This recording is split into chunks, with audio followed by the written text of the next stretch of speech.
So as of now, till now, we have done the design setup, we have done with the floor plan, how to do a floor plan, how to do a placement, and lastly we had seen, uh, given a mag file, how to extract the spice model, out of it, spice file out of it, and do the characterization. So where does all these things come into picture? So while doing the characterization, we had moved a little bit away from the open lane. We were doing everything in the ngSpice.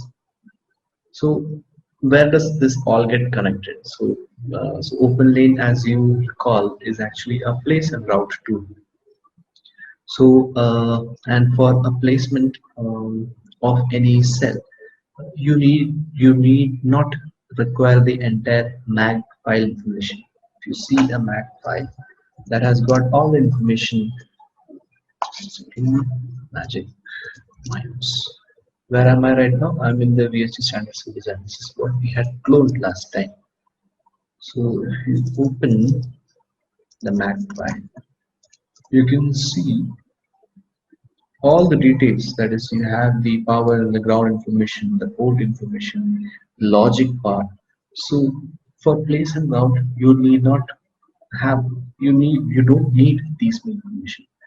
All the information, the only information which you would be requiring is the PR boundary, that is the inner box which you see, the power and the ground rates, the input and the output. That's all.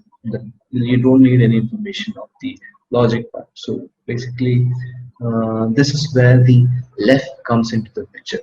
So left file basically has all this information, only these information. Left file information about your input port, the output port, the power and the ground ports. That's all. So left file in a way actually it protects your IP, protects your macro.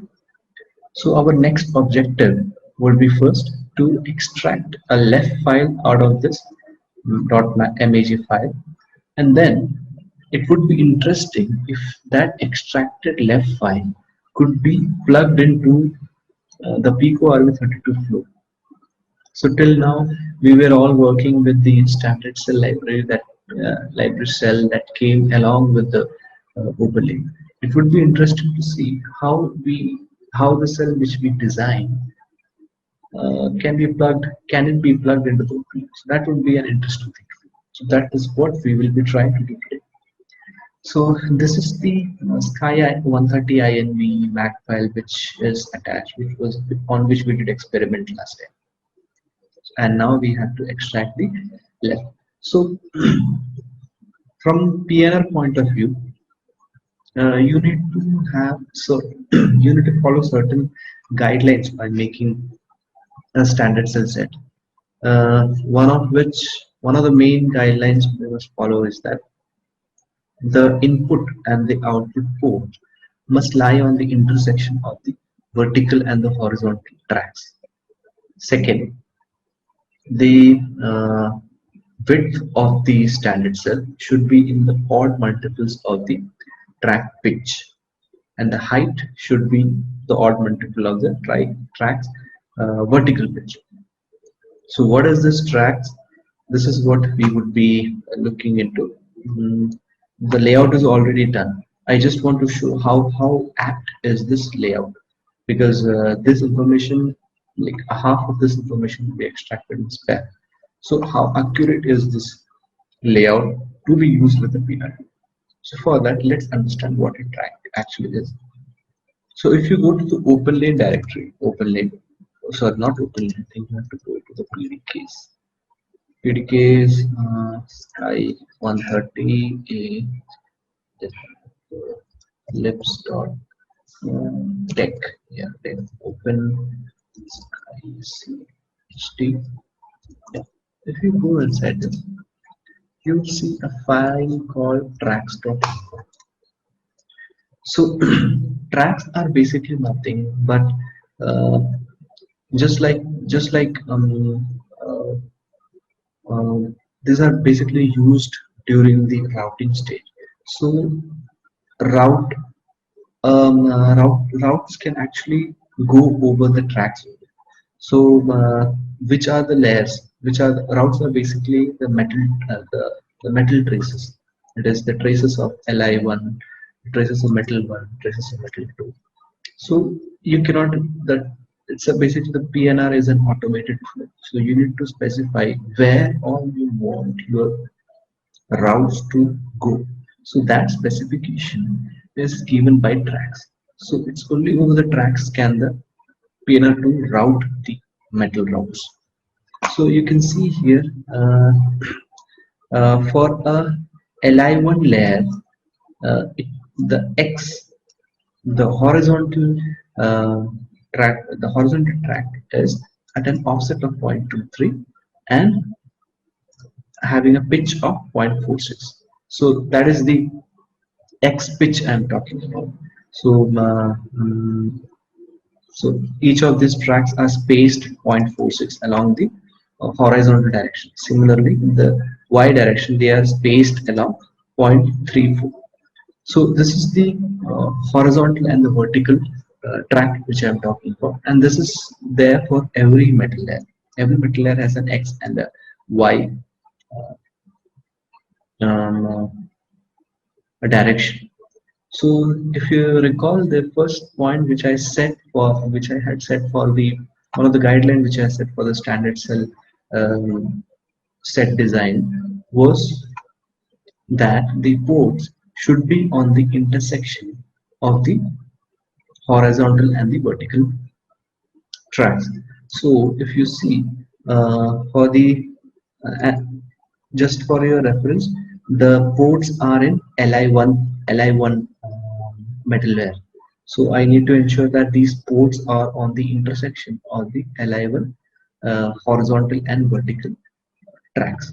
So how do I see that? So in Magic, if you press G, the grids get activated. You can see a small square black box coming right here. So that says that grid has activated. When I press G again, this disappears. That means the grid has disappeared. When I do a G, if you zoom in, you will see the small boxes. These are basically the references for drawing the layout. So what I will be doing is that I would converge this grid with the track value so that you can verify whether our ports A and Y are actually on the intersection of the horizontal and vertical tracks of Li1. Why Li1? Because port A and Y are the ports which are defined on Li1. So what I will do, I will take the tracks file as a reference and look at the tick icon window, and I will make a grid. So let's see what all arguments the grid needs. So it needs an X spacing, Y spacing, X origin, Y origin. So if you refer to the tracks file, the X spacing will be the X pitch, the pitch in the X direction 0.46. The Y spacing will be pitch in the Y direction 0.34. The X origin will be the offset 0.23 and the Y origin will be 0.17. Let's make a grid according to that. Grid X spacing, that is 0.46 micrometer, Y spacing 0.34 micrometer, X origin 0.23 micrometer, Y origin 0.17. I haven't pressed the enter key yet. So let's see how this changes come into picture. Just for a reference, if I zoom in, these are the grid boxes. But when I do an enter to this command, you see the grid boxes have taken these dimensions. Now this is this is basically the grids which you see are actually the tracks. I have converged the grid definition to the track definitions here. So this is basically what the tool also does. So the tool, so the routing of Li1 layer can only happen in the along this grids. So that is how the place and route tool works. It has to happen on this. So first thing we have to check whether the input and the output ports are on the intersection of the horizontal and vertical grid. That is true. You can see it is along the horizontal at the intersection of the horizontal and the vertical. So having the ports at the intersection of the horizontal and vertical tracks ensure that the route can reach that port from Y as well as from the X direction. So that is done. Second requirement is that uh, the uh, width of the standard cell should be in the odd multiples of the uh, X pitch, X direction pitch for that layer. So the X pitch is 0.46. So if you zoom in, so if you see this inner box which you see, this actually defines the PR boundary. And if you can see the boxes here, I think it will be more visible. Just see the boxes inside between these two PR boundaries. So there are actually three boxes: one full box, two box, and the half of third box is here, and half of third box is here.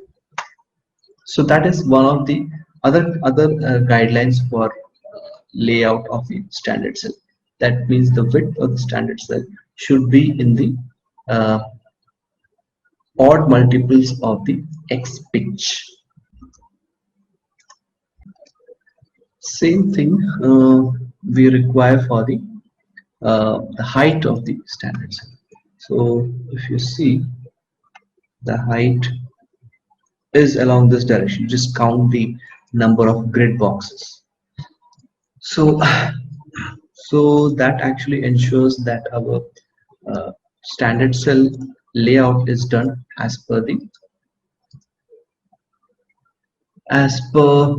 requirements of the PNR tool. So if you recall, I was mentioning a lot of these ports.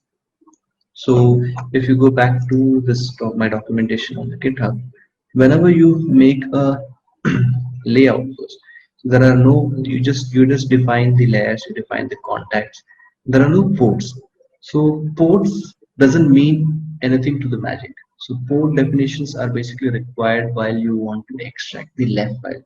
So when you extract the left file, these ports are what are defined as pins of the macro. So that might sound a little confusing, but if I can show what I actually mean, that would be more understandable. So there is this procedure on how to convert your labels to ports. So you can see here, first you have to do is to select that label, select that where you want to define, select the layer where you want to define the port, and then go to this edit cell, go to text, then you write the name of the text. I would say if I want to define it for A, and the text size, make it let's 5.15 micrometer. Rotation is fine. I attach the layer, the port A and Y are attached to local I layer, and then you click port enable, and then you give a port number. So this port number actually decides the order in which the left is written for your port. So the lower the number, it will be written first in your left file. So I won't be writing anything, clicking apply, because this has already been done for you. So this is how you define your port for all the layers which you want to define as a port. So this is for the A, this is for Y, output port, the power. So for power and ground, since they are on metal 1, so you need to attach it to metal 1, and A and Y were in localized, so that's why you have to ensure it's attached. This sticky label needs to be on localized. So once you have defined the ports, so our next objective will be to define what is the purpose of this port. For example, how does the tool know that A is an input port, Y is an output port, VP is power, and VGNT is a ground port? That definition needs to be done. So for that definition, we do something called a port class and port use. So if you can see this figure, uh, just look at the right diagram, and in the left diagram we will be starting from bottom to up. So the right diagram I have selected Y. So right now we have made the port definition. You select the port, and then I just type what will say what which layer is it attached to and what is the name. So it shows that look it's attached to locali and it's the port name is Y. So I need to set this Y as output. So that is set by port class output. And this is a signal port. So you set it as port use signal. Similarly for A is an input port. It is also a signal port. So you select A and then you set the class as input and the user signal. Port VPVR and VGND are the ground and power and the ground ports respectively, and those belong to class of inout. So when to set the port class and use for VPVR, you select the port, you set port class inout, port use power. Similarly for ground, port class inout, port use ground. So this will define the purpose of the port. So once these two parameters have been set, we are ready to extract the left file from this Mac. So right now where are we? Let us go to our VST. Fine. So just before we extract, just see the contents of our VST file, VST cell design file. We don't have a left. So before we extract this, let's give this name. Let's give this cell a custom name that will bring a sense of belongingness. So right now my cell name is Sky130 underscore INP. Let's save it as uh, save Sky130. It's a VSDINP.back. Yeah, that would bring it a little more personalization. So just exit and see whether that. Yeah, here, right? This is VSDINV.Mac and this is Sky130INV.B. So we will just use this one. Let's open this. Just text file and Mac file. Open in Magic. Okay, this is open, selected, centralize it. We will do the only step which you need to do for extracting left is left, right, and if you don't specify the name, the left file will be created in the same name as that of the cell name, the magic file name, that is Sky130 underscore INP. So that's what we want. So let's do a left right enter. So this has created this should have created a left file. Yep, towards the end you can see. When you open this left file, now you will visualize. Now you can visualize what all changes I made, what all modification I had to do in the Magic window, and how it is reflected in the left file. So first we had selected a layer and we had converted that layer into port. And I had said, at that point of time, I had said a very confusing sentence that setting a layer as port declares pin of the macro. So this is what it did when you check that port enable checkbox. It created a pin in the left file. You see, it created a pin, and then we had set the port use as port class as input for A, and the use as signal. So this is what. So the PNR tool actually requires these information. So that is what we did, and then we had set that order by setting that number. You remember, if you remember the 0, 1, 2, 3. So while doing that, 0 is the one written first, then 1, 2, and 3. So this is how the left file is written. So our left file is ready. So next step would be to plug this left file into our PicoRV flow, PicoRV32 flow. That would be really interesting. So before we do that, we will first move our files into the SRC folder. So that way all our design files will be there present in one location. We will do that first. So right now I am in my SASI folder. Let's see what are the contents here. We have the .v file, the SDZ file. This I will talk about in a while. So this is what where we want to copy our the left file which we had created for it. Sorry. Yeah. Okay. We'll do copy. We'll select the left file and we will select the location where we want it to just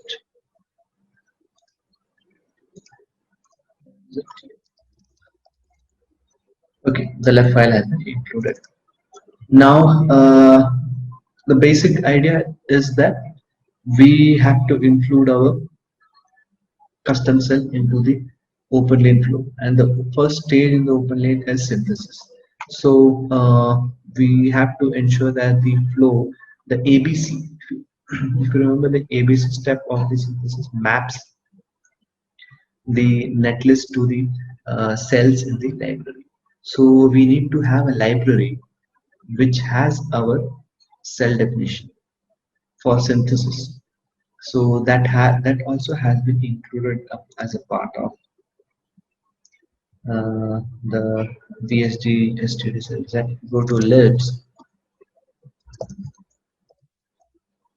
See, okay, I will show you what I mean. So this is the library. This has all been characterized, and this is for every cell. So you can see our cell towards the end. So this is what the entire characterization looks like, where you define the cell fall, cell rise, cell transition, fall transition. This is that, and it's only a tip part of it which we had done earlier when we did a spice extraction, and then we had done the characterization part. So this is a typical lib file. This is the slow lib file, fast lib file. So these are this fast, slow, and typical. They are defined around different corners for a different temperature, for different voltage value. So I think if I can open this typical file, you can see which process corner this is made. So in the library name, you can see TT is for typical. That means the and PMOS as well as the NMOS are typical. That is, they are neither fast neither slow type. And the temperature at which this library is defined is 25 degrees Celsius, and the voltage is 1.8 volt. And if you move to a slow lib, if you open a slow lib, you see the both the PMOS and NMOS are of slow type. That means they will have a delay. They will have the max delay. This is defined at 100 degrees Celsius and at a temperature, a voltage of 1.6. Similarly for fast, this is fast plus minus 40, 1.95. So these are three types of library which we would be requiring fast, slow, and typical library for ST analysis. Now our objective is that the tool should map the VSD cell during the VSD synthesis flow. So we'll do one thing. We will copy these libraries. So they have same name to this. Again to SRC folder. Where is this? I will close this. Is creating confusion. Yeah, SRC. Okay. Here. Okay. So now SRC, in addition to the Verilog and the design specific STC, has the left file as well as the library, which has its timing definitions done. So before we can do anything, we need to modify our config.pickle. So I have done the modification now. So these definitions were already there. So for libsynth, so this is the library file for ABC mapping. So libsynth, if you see SRC, is the typical lib file which I just copied. Lib, min, max, and typical, these three are used for ST analysis. and there is one line which I have added, which says to include an extra left in the flow. So this extra left is actually uh, where is, if you just look at the location, you will understand. The open lane route, that means open lane, then designs, then design name, that is PQRF 32A in our case. You can see design name here, up here, PQRF 32, SRC left, and there is just one folder in the SRC directory with a left extension, and that is our custom left. So that will, so this modification needs to be done in the config.tcl. That has been included in this Git page. So this is the first modification which needs to be done. We will include these two steps when we do the open lane flow. So I have invoked the Docker. Let's do the regular step.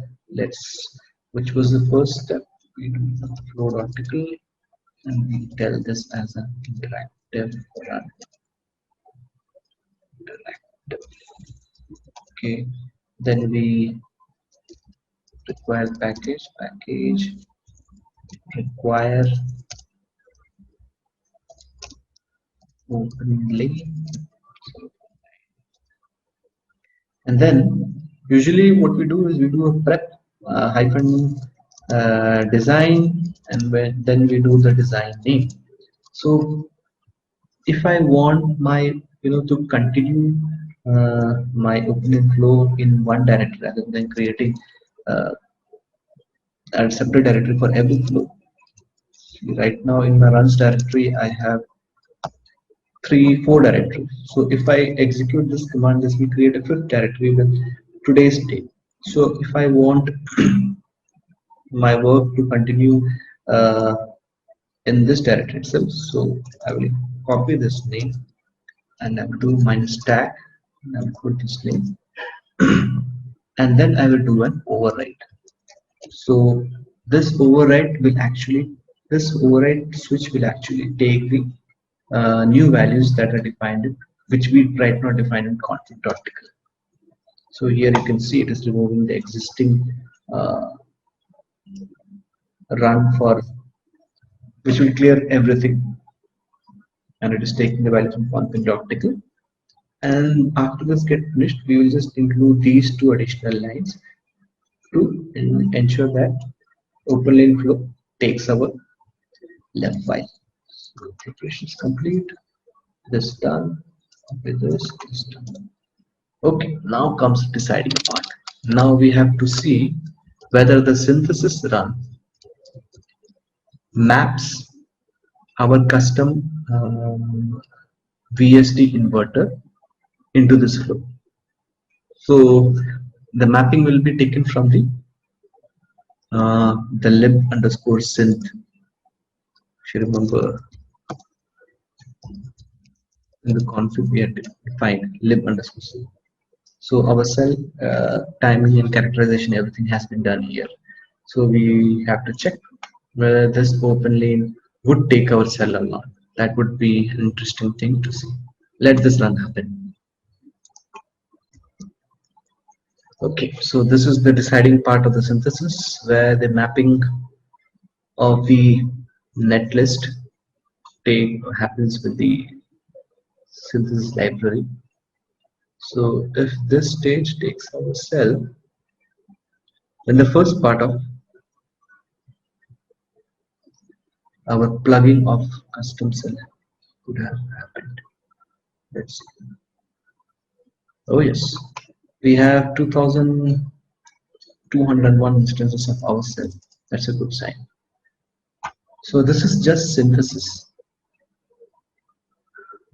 Let's see what. Oh my. Okay. So with this run, we have seen that there has been a huge slack violation at the synthesis stage itself. So we would have to correct this.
Hello everyone. In the last video, we looked into certain properties of the AND gate that will enable a feature of the AND gate such a way that it will decide the propagation of the clock to the complete clock tree or not. So it was something like this. We had this one pin of the AND gate which was connected to logic 1, and whenever this particular pin, we call it as an enable pin, and whenever this particular pin was connected to logic 1, then and only your clock will be propagated to the through the AND gate to the rest of the circuit, else it won't be. If there is as logic 0, the clock will be blocked at this point and it won't be propagated to the complete to the rest of the circuit. Similar thing we did for OR gate also. OR gate can also be used as a very good gate to block the clock. So whenever the enable pin is at logic 0, the clock propagates through the OR gate to the rest of the circuit. Else whenever the enable pin is at logic 1, the clock stops at this point, and the rest of the circuit, the clock doesn't reach to the rest of the circuit. So the advantage that we can get out of it is the rest of the circuit, for that amount of time there will be no switching and short circuit power that will be consumed by the clock tree during that period of time. So during that period of time, you are saving a lot of power, you're saving a lot of switching and the dynamic switching, sorry, switching and the short circuit power during that period of time. So that's a very big advantage that we have by using this kind of scenario, this kind of circuit. But now the question is, how do we use this in the clock tree? So for example, let's say if we have this kind of clock tree, so this is the snippet of the clock tree that we have taken from the past videos. From has been referred from the past videos, so we haven't changed the tree by itself, so as to keep consistency in the explanation. So this tree was used, this particular diagram was used for for explaining load splitting of the load splitting at this particular node in the past videos. So you can refer to those videos to get idea of this particular buffer tree. So this buffer, this tree has this buffer which is present at the input at the first buffer, and it had this buffer was driving a load of these two buffers. So this is what we have done. We have splitted the we have in the past videos we have splitted the complete load of all these four flops directly onto a single buffer, rather than we have splitted the loads of these four buffers, of these four flops, into two buffers, and the load of these two buffers was given to this particular buffer. So that's what we had done in the last video. You may have a look into in the previous videos. So if the gating concept that we learned just now, so is it that we have to just swap this particular buffer to a gate and things will work for us? That is the first question that we need to ask. The AND gate concept that we have just learned, the clock gating technique, basically this technique is called as clock gating. We are gating the clock to go to the rest of the circuit under certain conditions, so that is called as clock gating technique. So is it that we have to just swap this buffer directly to an AND gate and the rest of the things will work? By rest of the things, I mean the other quality check parameters, that is skew, pulse width, latency, and all those things. Will all those things be still good or be still valid as we have derived in the past? So we have to look into all this. So before looking into all this, what we have to do is we have to look into certain timing characteristics of this particular buffers. Basically this buffers, this AND gate, we have to look into the timing characteristics of this buffer. So what we will be doing is, let us try to move this circuit out. We'll come back to this kind of circuit. We'll come back to what happens to when we just blindly swap a buffer with an AND gate. What can go wrong or what can go right, or whether this thing works or not. So we'll look into those things in some time from now. Let us try to remove this and focus only on this section of the clock tree. So while discussing this section in the past videos, while discussing this clock tree in the past videos, we had also made certain assumptions over there. So the assumption was that the capacitance at the node A was 60 femtofarads, and the capacitance at node B and node C was 50 femtofarads. So this was the assumptions that we had done in the past, and also we had done some observations. So the observations was that there were two levels of buffering. That was the first observation. So we have this level 1 buffering, we have this level 2 buffering. So in the level 2 we have two buffers. So that was the first observation, that this particular clock tree has two levels of buffering. The second observation was that at every level each node was driving the same load. For example, at level 1, the clock buffer which is present at level 1 was driving a load of 60 femtofarads. So there is no comparison point over here to check for. At level 2, this particular buffer was driving a load of 50 femtofarads. If you see over here, we have mentioned it was driving a load of 50 femtofarads, and the second buffer in the same level was again driving the same load, that is 50 femtofarads. So the second observation is also, we are also meeting the second observation. And the third observation was that at every level, all the buffers that are present at every level, that should be identical buffer. So for example, what we mean by this is the buffer size. For the buffer size at level 1 is, let's say, is of size 1. The buffer size at level 2 is of size 2. So we have to maintain this particular observation to meet something. Let's talk about that part in a bit, from in a some time from now. So what we have to do is the size of the buffer at every level. For example, if there had been another level 3 buffer, all the buffer should be of the same size. It could be a size 1, size 2, or whatever. But if it is of size 1, all the buffers in the level 3 should be of size 1. If it is size 2, all the buffers on the level 3 should be of size 2. It's something like that. So we have looked about this in the past. We have built a clock tree for 16 clock endpoints, and there we had looked into all this. So now let us try to understand, why are we doing this particular observation? Why do we even need this kind of observation? What can go wrong and what cannot go wrong if we do this and if we do not maintain this? So what happens is, in this particular buffer, for example, let's say this particular buffer has got an output capacitance of 60 femtofarads. Okay, this particular buffer has got an output capacitance of 60 femtofarads. So the point is, the output capacitance of a buffer for the entire clock tree is not constant. It's not constant at 60 femtofarads, or not constant at 50 femtofarads. Basically, the load at the output for, let's say, the other level of the clock, if you look into one more level of the clock tree, the load at the output will be varying. It won't be 60 or 50. It could be something else. It could be 30. It could be 70 femtofarads. So that is one point. That the point is that the capacitance or the load at the output node of each and every buffer in the complete clock tree of the chip is varying. That is first point. And also, since the load is varying, for example, in this case, the output load of this particular buffer becomes the input of this particular buffers. So if the load is varying, the input transition is also varying. So for all the buffers which are present in the clock tree, the input transition is also not constant. It's also varying. It's varying within a range of 10 picoseconds to, let's say, 100 picoseconds. And so that is the second thing. So we have varying input transition at the input of the buffer, and we have varying output load at the output, a varying output load at the output of any buffer. So the problem now here is, we will have a variety of delays. So how to capture that? So what a brilliant idea engineers came up with, VLSI engineers came up with. They brought something called as delay tables. So delay tables was something like a table. It was a two-dimension table. So two-dimension table, and it will how the delay table is first of all prepared.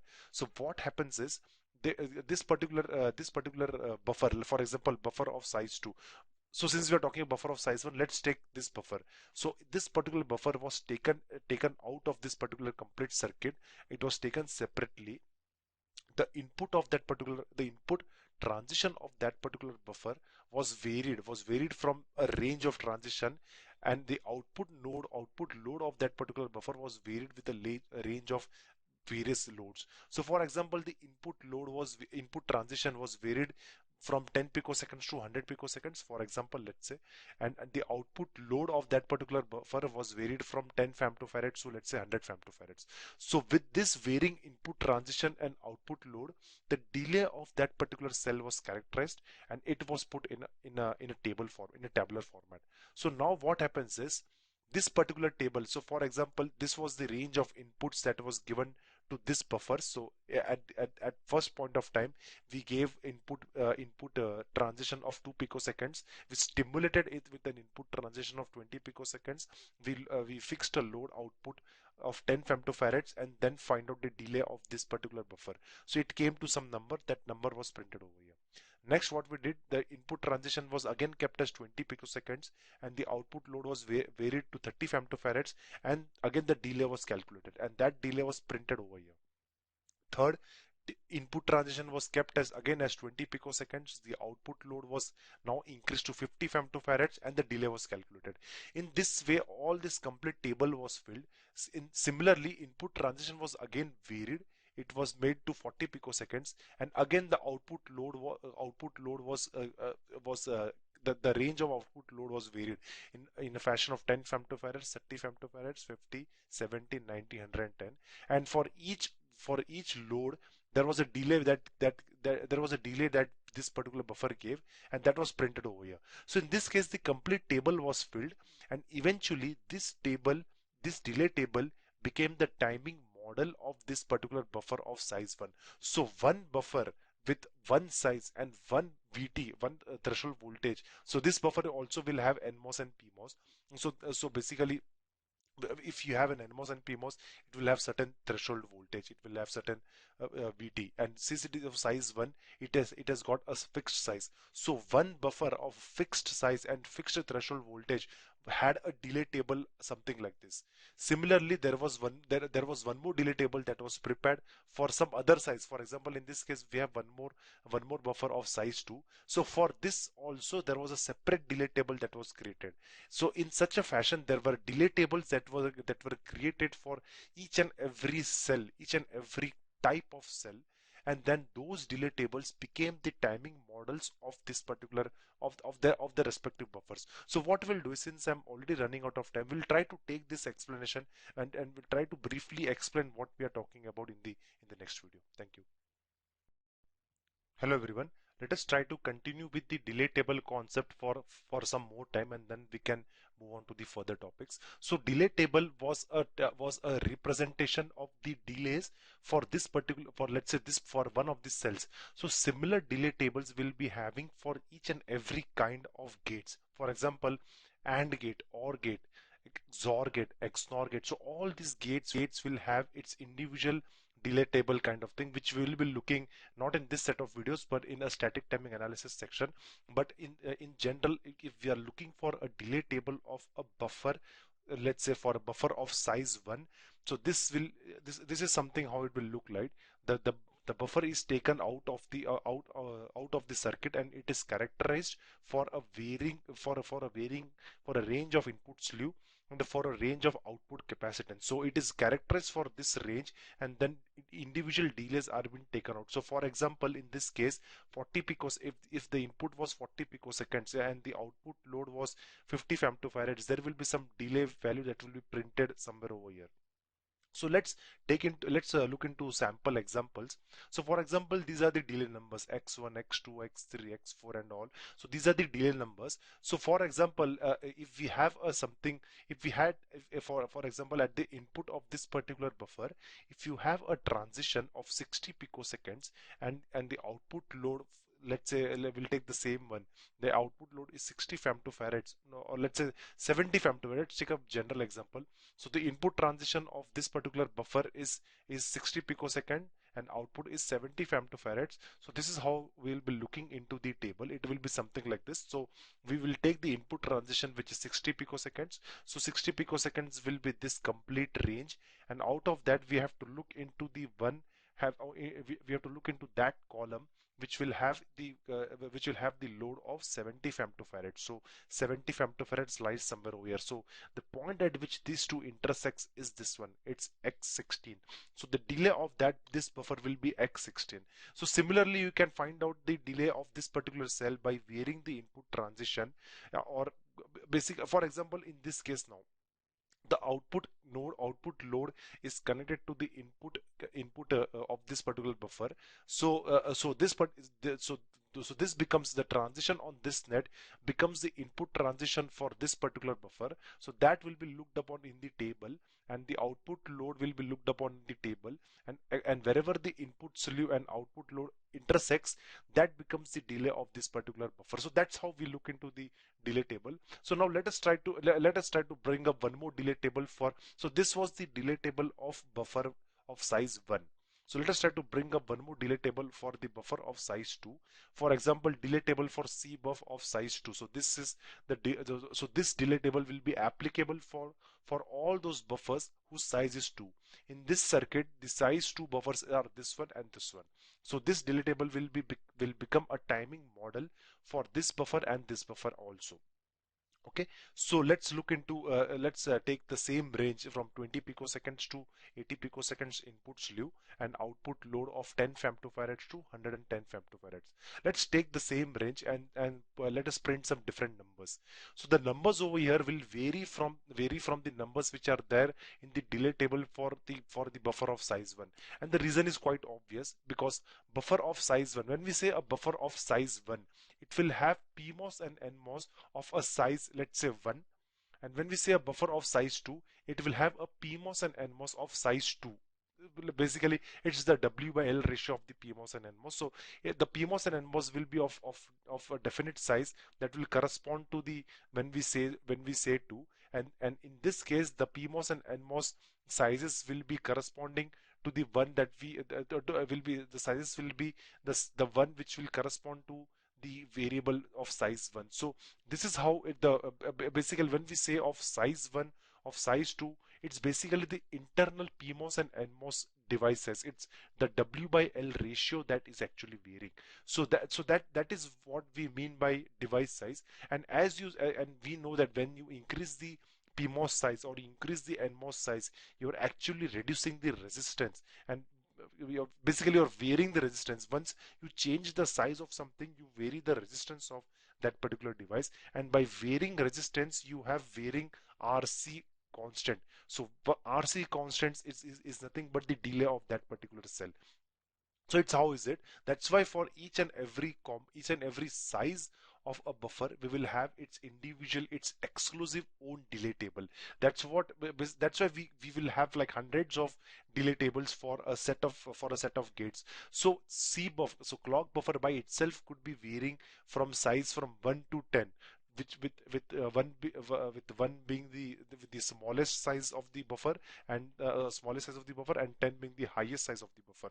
So each and every size of the cbuff will have its own delay table, will have its own exclusive delay table. So now let us try to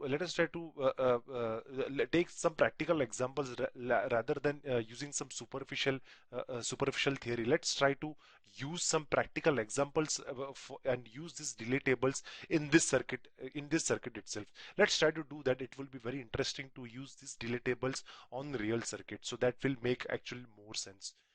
So for example, now we have an input transition of let's say 40 picoseconds. We are taking a test case over here where the input transition we are stimulating the input of this particular buffer with a transition of 40 picoseconds. So now this 40 picoseconds will becomes the input transition, and this is of type buffer 1. So we have to go back to this table and look into that particular row where we have the 40 picoseconds. So it is this row that we have the 40 picoseconds, all the delays which are related with an input slew of 40 picoseconds. Now the next thing to check is the output capacitance of this particular buffer. So output capacitance of this particular buffer is, we can take it from these observations, and it's 60 femtofarads. So now we have to go back to the delay table and find out where the 60 femtofarad thing lies. So in the delay table, 60 femtofarads lies somewhere in between 50 and 70 femtofarads. Now in this case, what will happen? The delay of the cell when the input is 40 picoseconds and output is 50 femtofarads, it is x9. the delay of this cell with input of 40 picoseconds and output of 70 femtofarads is x10. So what will be the delay of the cell with input of 40 picoseconds and output load of 60 femtofarads? It will lie somewhere over here. So in this case, what is done is we extrapolate the delay number. Basically, we build a equation from this table, and we build up equation and fill up the number 40 picoseconds and 60 femtofarads, and we come up with a delay number.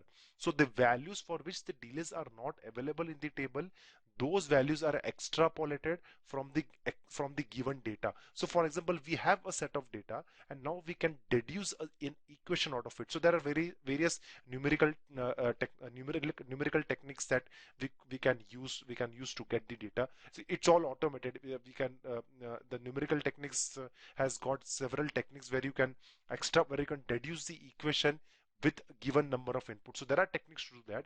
So when you deduce an equation with this information, you come up with an equation with input transition and output load.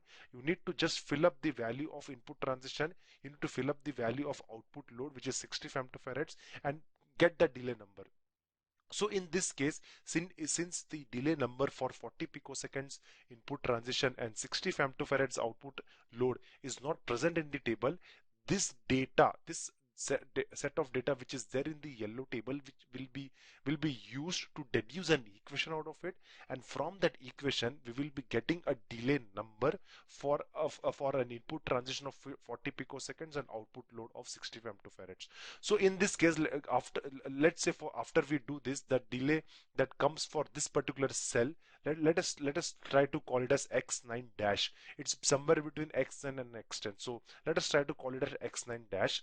So similar, what we'll do is now the next step that we have to do is basically over here we are trying to identify what will be the delay at this point, or the better word to use is what will be the clock latency at this 4 clock endpoints when you give an input transition of 40 picoseconds. That's what we are trying to do. So the first step was to calculate the delay of this cell, delay of this cell with size A, or delay of the buffer with size 1. Next we have to do is we have to calculate the delay of this cell with size 2, again, and then we have to add up the delays in this complete path. We have to add up delay in this complete path, and that will give us the latency value at this 4 clock endpoints. So what we'll do is let us try to be a bit more elaborative in this discussion. So let us try to continue from this point onwards in the next video. Thank you. Hello everyone.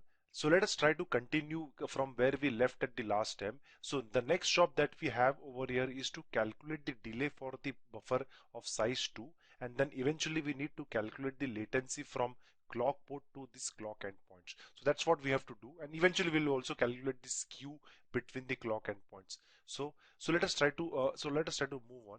So now what we have over here is, we at the output node you have a capacitance of 60 femtofarads. So there will be some transition, there will be again some transition and input transition which will be present at this port and at this port, and that will be the same, that will be the common, because the node A is common to these two input ports. So let us try to assume that transition is 60 picoseconds. So by the way, output transition of a cell is also a function of input transition and the output capacitance. So basically the 60 picoseconds transition came from it itself is a function. 60 picosecond transition you're seeing at the output of this buffer. So this 60 picosecond transition is also a function of input load, of input transition and output load. So we are not looking into that detail in this video. So, there will be a separate set to look into this thing also. So there is a separate delay table for transition also. Just as we have a delay table for CBUF, we'll be having a separate transition table for the CBUF also, for this particular CBUF. So let's not get into that detail in this video. Let us try to assume that the output capacitance after getting output transition of this particular buffer is after referring to the transition table, we get the value to be as 60 picoseconds. So it's very straight and very simple. So let's keep it very simple for now. So the input transition of these two buffers is 60 picoseconds, and the output load that these two buffers are driving is 50 femtofarads each. So the output node, the output node of B is having a load of 50 femtofarads, and output node C is again having a load of 50 a load of 50 femtofarads. And we have been taking care of all this in the tree itself. So let's try to look into that part. So with a transition of 60 picoseconds, the portion of the delay table will be going back to the delay table for cbuff of size 2 and looking which row we should be looking at. So it will be this one. So 60 picoseconds. So all the delays with respect to input transition of 60 picoseconds are located in this row. Okay, now what we have to do is we have to take the node output node capacitance, which is 50 femtofarads, and try to locate 50 femtofarads in the try to locate the column for 50 femtofarads, which is here. So now the intersection point between 50 femtofarads and 60 picoseconds is nothing but Y15, and this Y15 is not only valid for this buffer, it's also valid for this buffer also. And the reason is the input transition is the same, the buffer type is the same, and the output load that this node is driving and that this node is driving is again same. It's 50 femtofarads. So the delay value of Y15 is valid for both the sizes of buffers, for this one and this one as well. So what we'll do is so now we know the delay of this particular buffer is Y15. So let's try to print it out over here. Okay, so the delay is Y15 for this buffer and the delay is Y15 for this buffer. Now when we try to calculate the latency from this point till this point, let us try to ignore the wire delays for now. Let us try to calculate focus only on the cell delays. So when we try to calculate the delay from this point till this point, the delay is x9 dash plus y15 at this point. The delay over here is again it is x9 dash plus y15. Okay, the delay the latency at this point is again x9 dash plus y15, and the latency at this point is again x9 dash plus y15. So that brings us to a very that brings us to a conclusion that skew at this point and this point is 0. The skew at this point and this point is 0. This basically the skew at any point, if you consider any point of the at any point of time, the skew is 0. And the reason is this particular, and now we can go back to the observations that we did, that at every level each node should be driving the same load. So what if at every level each node was driving a different load? What could have gone wrong? So for example, the buffer 2 was driving a load of, let's say now it is driving 50 femtofarads, and let's say the buffer this particular buffer at node C was driving a delay of driving a load of say 90 femtofarads. So in that case, what would have happened is the input transition is same, which was like 60 picoseconds, but the output load, since it is varying, it is in one case it is 50 femtofarads, in the other case it is 90 femtofarads. So the delay values that will be taken for this buffers, so for this buffer it will be taking as y15, for this buffer it will be taking as y17. Now when you calculate the delay latency from this point to this point, it will be x9 dash plus y15 in this case, and it would have been x9 dash plus y17 in this case, because of this nodes driving two different loads. So in that case the skew value will it will have a non-zero skew value over here. So the skew value will be like, it will be a difference of 515 minus y17. So you will be seeing a different delay number for this clock endpoints. You will be seeing a different delay numbers for this clock endpoints, and hence the total skew between the clock endpoints would have been non-zero. That's why it's always preferred to have at every level each node should be driving the same load. That was the one observation that we have justified over here. The second observation that we did was identical buffer at the same level. So let us try to take one more case over here. So let us try to take let's go back to the same slide, this one. So for example, now this buffer 2 has this is buffer 2, and let's say this was not buffer 2 but this was buffer 1. So this buffer, the same type buffer size 1 was present over here. So in that case, what would have happened? The delay of this particular buffer is based on the input transition of 60 picosecond and output transition of 50 femtofarad. So that the number came to be y15. In this case, Again, the input transition and the output load was same, but this buffer was of type 1. It was of type 1. So if you actually look into the delay for type 1 and with the same environments like 60 picoseconds and 50 femtofarads, the delay of this particular buffer would have been x15.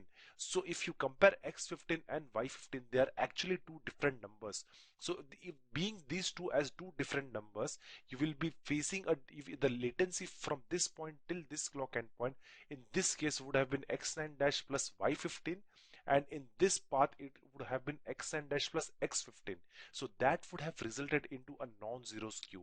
So this looks like to be a very small thing to be noticed, but this is a very important thing, because as you propagate further down the levels, this this thing will actually create a huge mess, and at the end, clearing this part, clearing these two observations in the entire clock tree, it becomes a very difficult job. So these are the things that needs to be taken care at a very early stage of building the clock tree.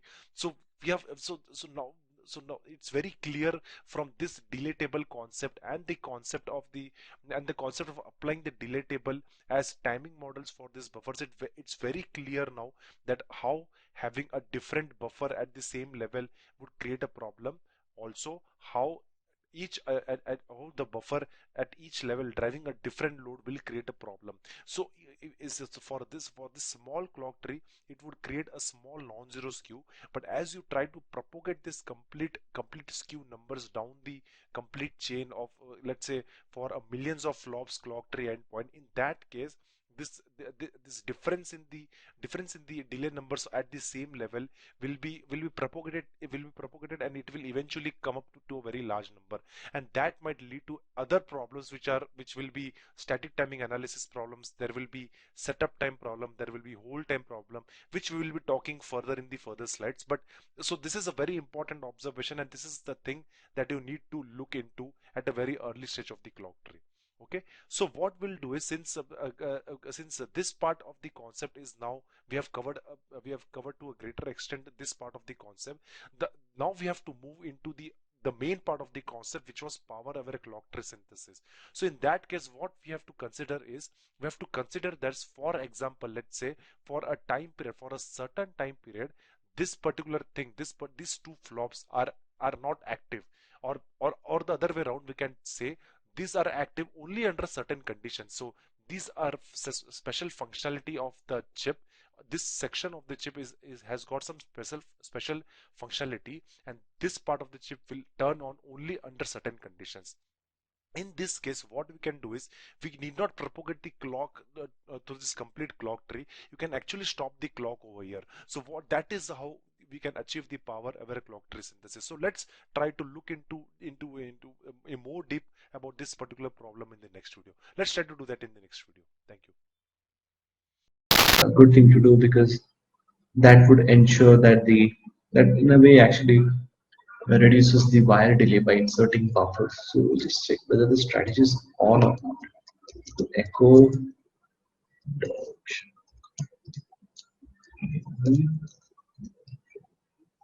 buffering strategy, that is on. Okay, that's a good thing. We will also check whether the cell sizing is on. Cell sizing is basically upsizing or downsizing the buffer based on this is the delay strategy which we are using. So let's see, this is on or not. That is off. So we'll set this as 1 also. This also is 1. Okay. So my strategy is something between the power and the area and the time. My buffering has been enabled. My sizing has been enabled. Anything else that I would like to change? Okay, let's see what our driving cell is. So basically, the driving cell, you can see the cell that drives the input port. So if your input port has a lot of fan out, then it would need a more drive strength cell to drive the input. So let's see what our cell is. Echo.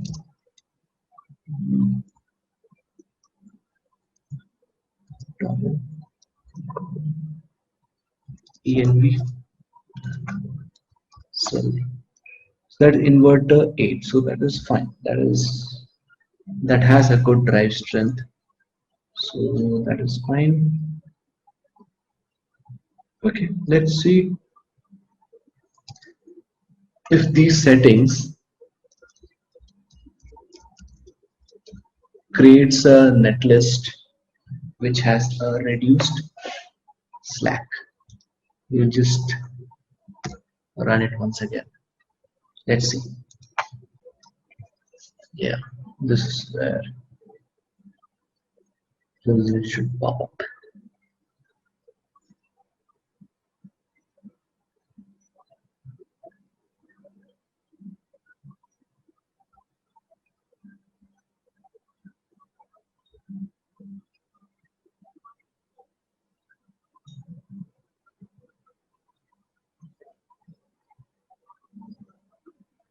Okay, let's see the numbers. Okay, one indicator, if you can see on the screen, the chip area, it has increased. That has happened as we had expected because we had changed the strategy. Oh, nice. Slack has now been reduced from 15.96 minus 15.96 to 3.17, and the total negative slack now is minus 36.81. That's a huge improvement. It's a huge improvement. So we will do a little bit of timing analysis uh, with this. Right now, the net list right now which we have is having this much violations, and this we will try if we can reduce it. And yeah, you can see our cell is here. We'll delve deeper into the timing analysis, but let's now come back to where we actually wanted to work on. So we wanted to see if our design is being taken in the PNR flow. So this is synthesis, the placement. Nothing placement hasn't happened, just synthesis has happened. So we will do a run floor plan. Synthesis has taken our design. Shouldn't take much time. While this floor plan happens, we will check one more thing, whether in the merge.left our entry, because we did these three steps, you remember.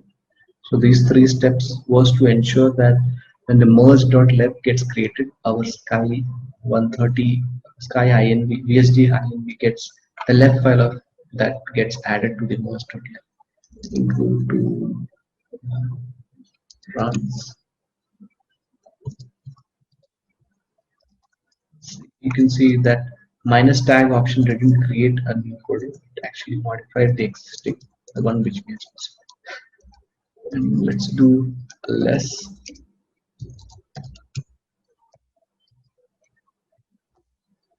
Let's see if our VSD. Oh yes, it has been. So this gives a confidence that in the placement, our cell will be there. So floor plan has run. Let's run up the placement. So when the placement run happens, you see all these iterations happening. You just have to concentrate on the overflow flag. So this has to decrease for the design to converge. Right now it's increasing. Let's see. Oh, yes, it's decreasing. Yeah, this has to get as close as to 0.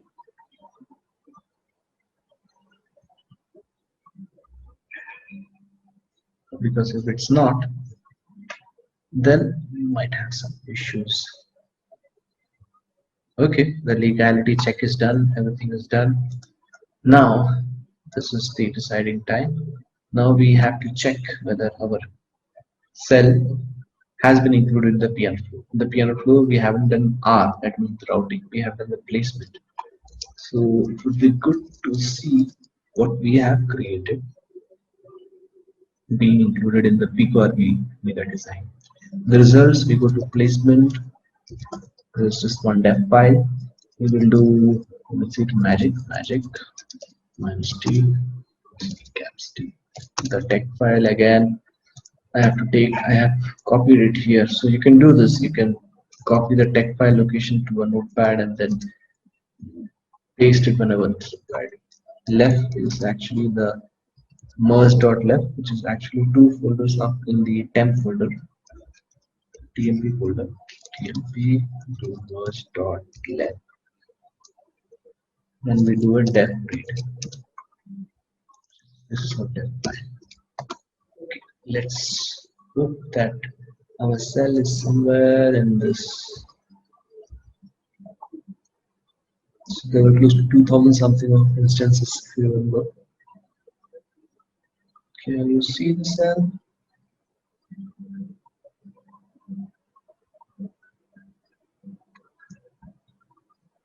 VSD Sky VSD 130. Oh yes, I can.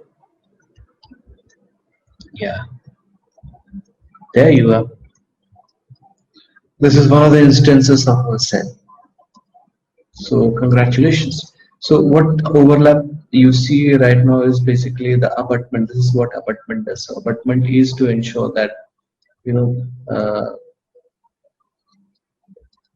the power and the ground rails are shared between cells when they are placed in the sand. So this is our cell that.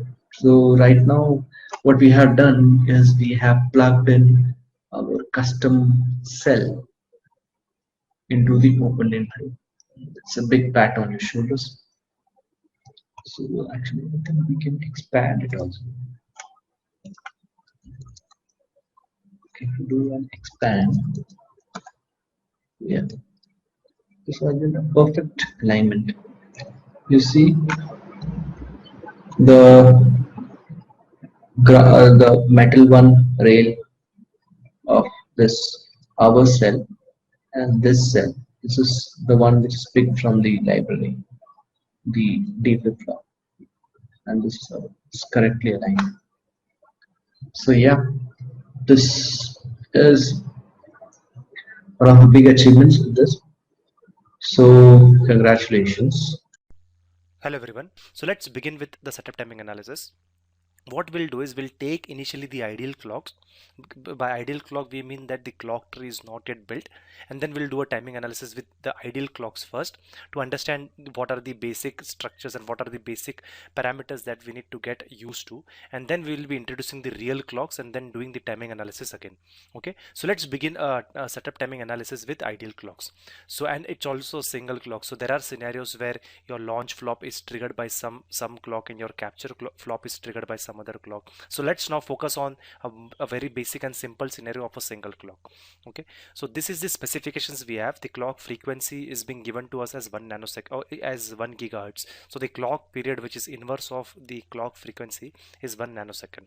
So we have this launch flop which is sitting over here, we have this capture flop which is sitting over here, and we have this combinational logic which is between the launch and the capture flop, and we have the clock network, which is in this case it's the ideal clock network. When ideal clock network we say that it's the clock tree is not yet built. When the clock tree is built, you'll see a lot of buffers in this path, but right now there is no, the clock tree is not built yet, so it's an ideal scenario. Okay, and this is a typical scenario for identifying for a setup timing analysis and hold timing analysis. This scenario is a very typical scenario. So let's move on. For example, we'll take, this is the clock period of 1 nanosecond, this is your 0th edge, and this is your 1 nanosecond edge. Okay, and this is the clock period from 0 to t. Okay, so in the basic setup timing analysis, what happens is you send this particular edge to the launch flop. Okay, and the other edge to the capture flops. But let's try to let's try to put it in a more graphical way. And this particular edge at this particular time instant, this particular edge reaches the launch flop clock edge. So let's put an arrow over here. Okay, so this arrow on the time axis says that on the 0th clock period, on the 0th time, there is one clock edge which reaches to the launch flop. Okay, and on the tth time period, which is at 1 nanosecond, at t equal to 1 nanosecond, the second edge, the next edge, just to this one, the second edge reaches the capture flop, and this is, let's put the arrow over here. So whatever analysis we have to do, between 0 and t, that is between this, in this particular area. Okay, so with that said, let's assume that the combinational delay between that the combinational logic has got a delay of theta. Okay, and the setup timing analysis says that if for this particular combinational logic to work, or for this particular circuit to work, your combinational delay, which is right from launch flop, the internal delay of the launch flop to and the combinational delay over here, that should be less than the time period. And it's pretty obvious, because if the combinational delay which is present over here exceeds the time period, for example it was t is equal to 1 nanosecond, and if your combinational delay is 1.5 nanosecond, for example, then your clock period has to be shifted to more right hand side. Your clock period will become 1.5 nanosecond, and your clock frequency will reduce from 1 gigahertz to 1 divided by 1.5, roughly around 700-800 megahertz. And the reason is, as you increase your time period, your frequency decreases. It's a inverse ratio over here. Okay, so that can't be allowed, because the system has been designed to work at 1 nanosecond or at 1 gigahertz. So any activity that is happening, or any combinational delay between the launch and the capture, should be happening in a period which is less than 1 nanosecond, that is in a period which is less than t. Okay, so this is the first basic equation for setup time. It's just that the combinational delay, whatever you see over here, should be less than your clock period, that is t. So this condition is enough to say that this system will work at 1 gigahertz. But now we have to introduce more and more practical scenarios into this.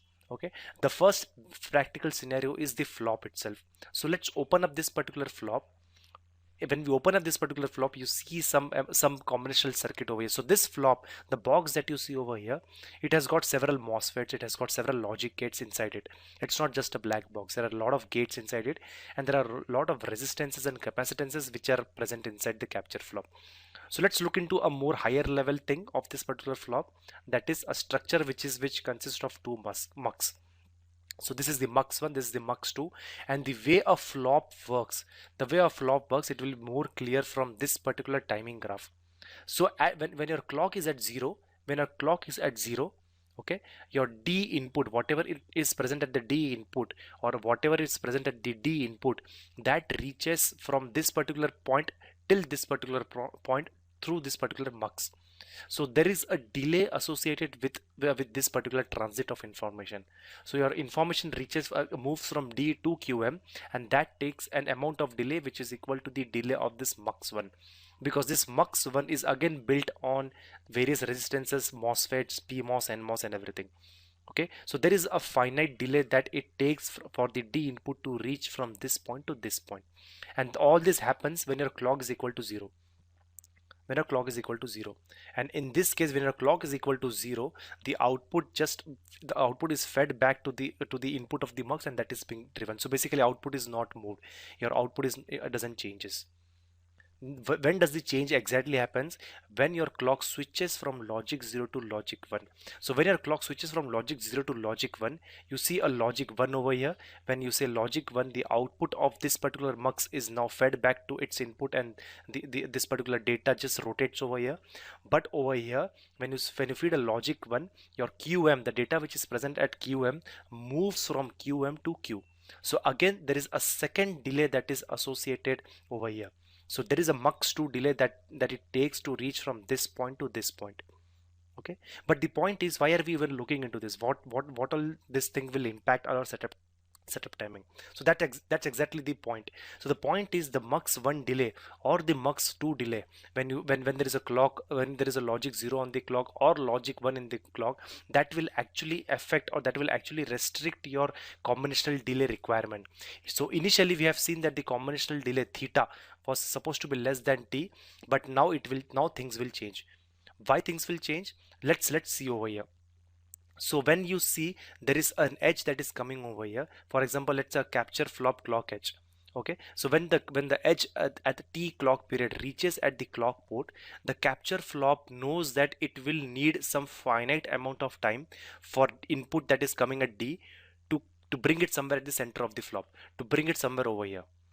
Okay, so the capture flop is aware of that. It is aware that it will need some finite amount of time, which is mux1, which is a delay of mux1, for whatever input which comes at d to settle it properly at the center. So as a result of that, that amount of time has to be subtracted from the complete clock period t. So initially, if the complete clock period t was available, we'll bring it over here. Initially, if the complete time period t was available for combinational delay to settle, now the time period gets reduced because there is some amount of time before t that is needed by the capture flop for the input which is present over here to settle at the center of the flop, which is the mux1 delay. So that is the mux1 delay, and that mux1 delay is referred to as setup time, which is mentioned over here. So let's put some setup time. So there is some finite amount of time which is required for the d input to settle from this point to the center of the flop, and that amount of time is referred to as setup time. So now your clock, so if the combinational delay lies somewhere at this particular point, basically somewhere before this one, so the capture flop has got enough time to bring the data which is present at this point, which is present at the d pin, to the center of the flop. It has got enough time. It has got, that is basically is called as the setup time. It's called the flop setup time. So now your equation changes to the combinational delay requirement now comes, initially it was combinational delay should be less than t, now it should be less than t minus s. It should be less than t minus s, where s is the amount of time required by the capture flop to settle the information which is present at d somewhere at the center of the flop, which is the mux1 delay. Okay, so so we have brought one more practical scenario over here. So let's take an example. For example, if t was 1 nanosecond and let's say it takes only 10 picosecond of delay, let's say we are at a very advanced node and the capture flop takes only 10 picoseconds, so your combinational delay should be less than 1 nanosecond minus 0.01 nanosecond, which is 0.99 nanoseconds. So combinational delay should be less than 0.99 nanosecond. This will ensure that your system will definitely work at 1 gigahertz.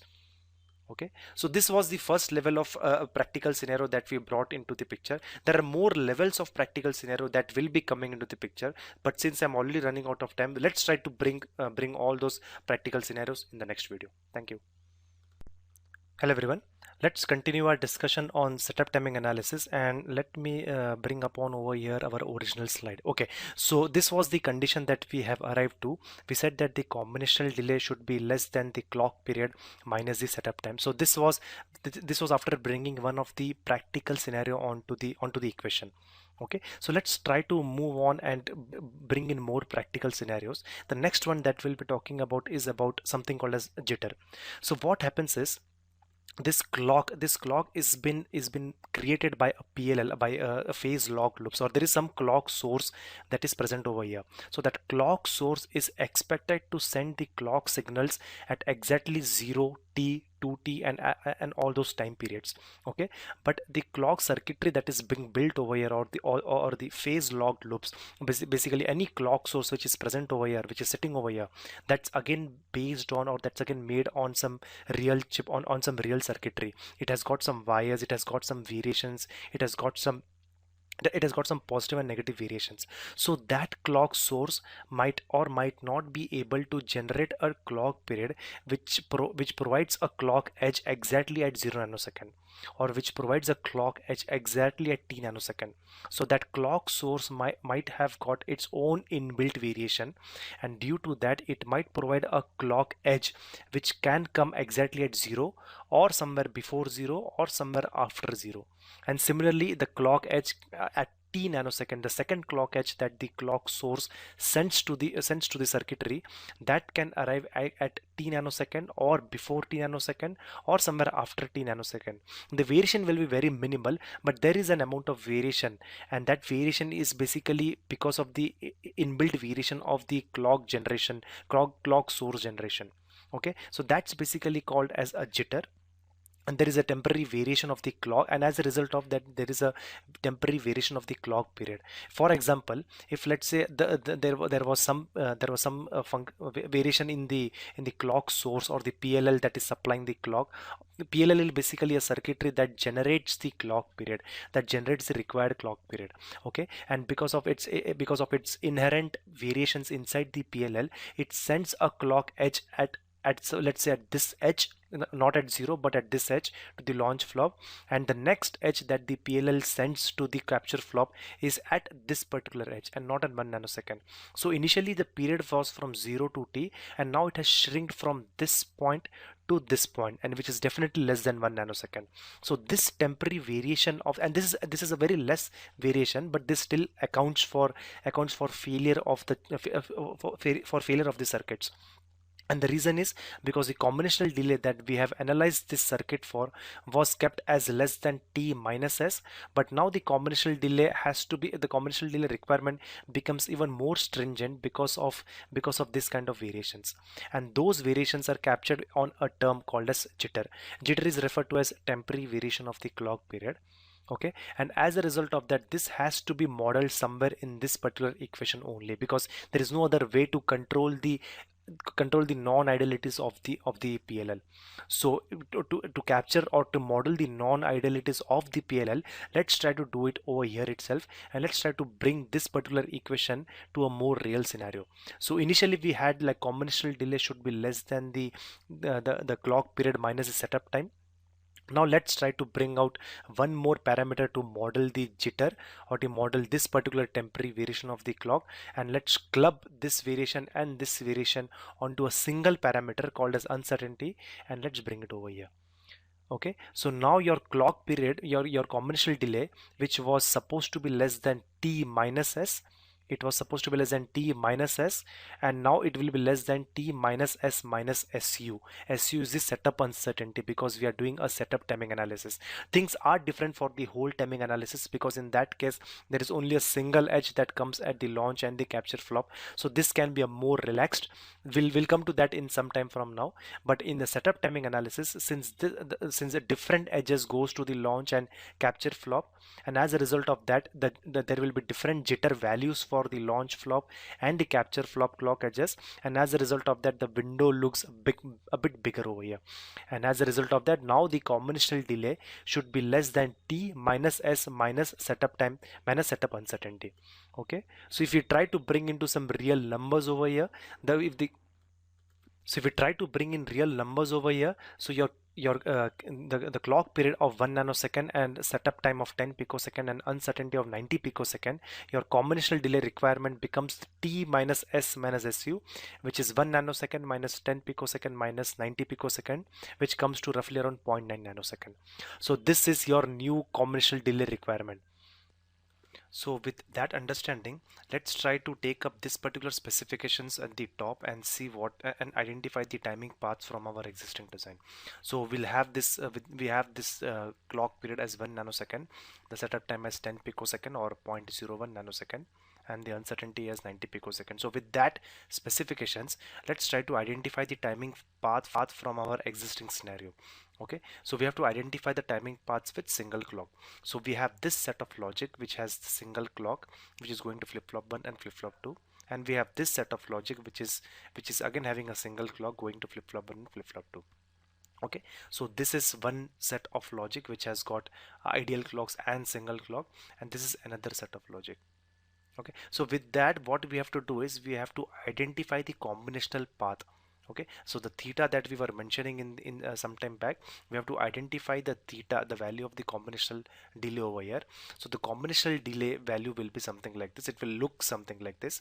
So the combinational delay theta will be flip-flop 1 clock to Q delay plus the estimated wire delay between flip-flop 1 and 1, okay, plus the delay of 1, plus the delay estimated wire delay of between 1 and 2, plus the delay of 2, plus the estimated wire delay between 2 and flip-flop 2. Okay, this will be the combinational delay of this particular section, and this combinational delay has to match the satisfying condition that we described some time back. Okay, let's look into the combinational delay of this one. So combinational delay will be flip-flop 1 clock to Q delay. plus. So since there is no wire or there is very minimal wire, we can just ignore it and give and say that the wire delay is almost zero. So the second term that we have to add is the delay of this particular cell. The next term that we have to add is delay of this particular cell, and finally we have to add the yeah, we have to add the delay of this particular cell. So these two combinational delays theta that we just derived, that has to be less than the clock period minus the setup time minus the setup uncertainty. So combinational delay is expected to be less than 0.9 nanosecond as per the specifications. So once we assure that this will be the delays of this particular combinational cell, then we will be assured by ourselves that the placement, whatever optimization part we have done, that is good for the set of cells which are being driven by single clocks. Okay, but the next challenge comes when we try to do a similar kind of timing analysis with multiple clocks. Okay, so what we'll do, since this is a fresh topic and we need to start it from scratch, so we will do a setup timing analysis with idle clocks and with multiple clocks. We'll do that kind of analysis and try to implement the analysis, or try to implement what we have done in this particular analysis on the real design. So let's try to do all this in the next video. Thank you. And then now few things to worry about is we have to ensure that the slack is reduced. So in any PNR tool, like say for example you have Synopsys ICC2, what usually we do is if there is a timing violations, we carry out the analysis in a separate tool. For Synopsys it is prime time. So in this case, in our case, the PNR flow is the OpenLane flow, and we will do the timing analysis in OpenSTL. So what I have done is I have first of all opened a lot of tabs. That is confusing.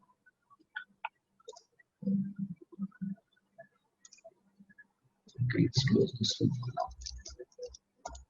So in the OpenLane folder, I have created a file called pre_stl. Let's see what the contents is.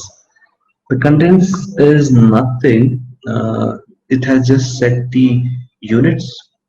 I am reading the max library for max analysis, and this is where the slow library comes into picture, the ones which we had copied before we ran this flow. So this is where the slow library is.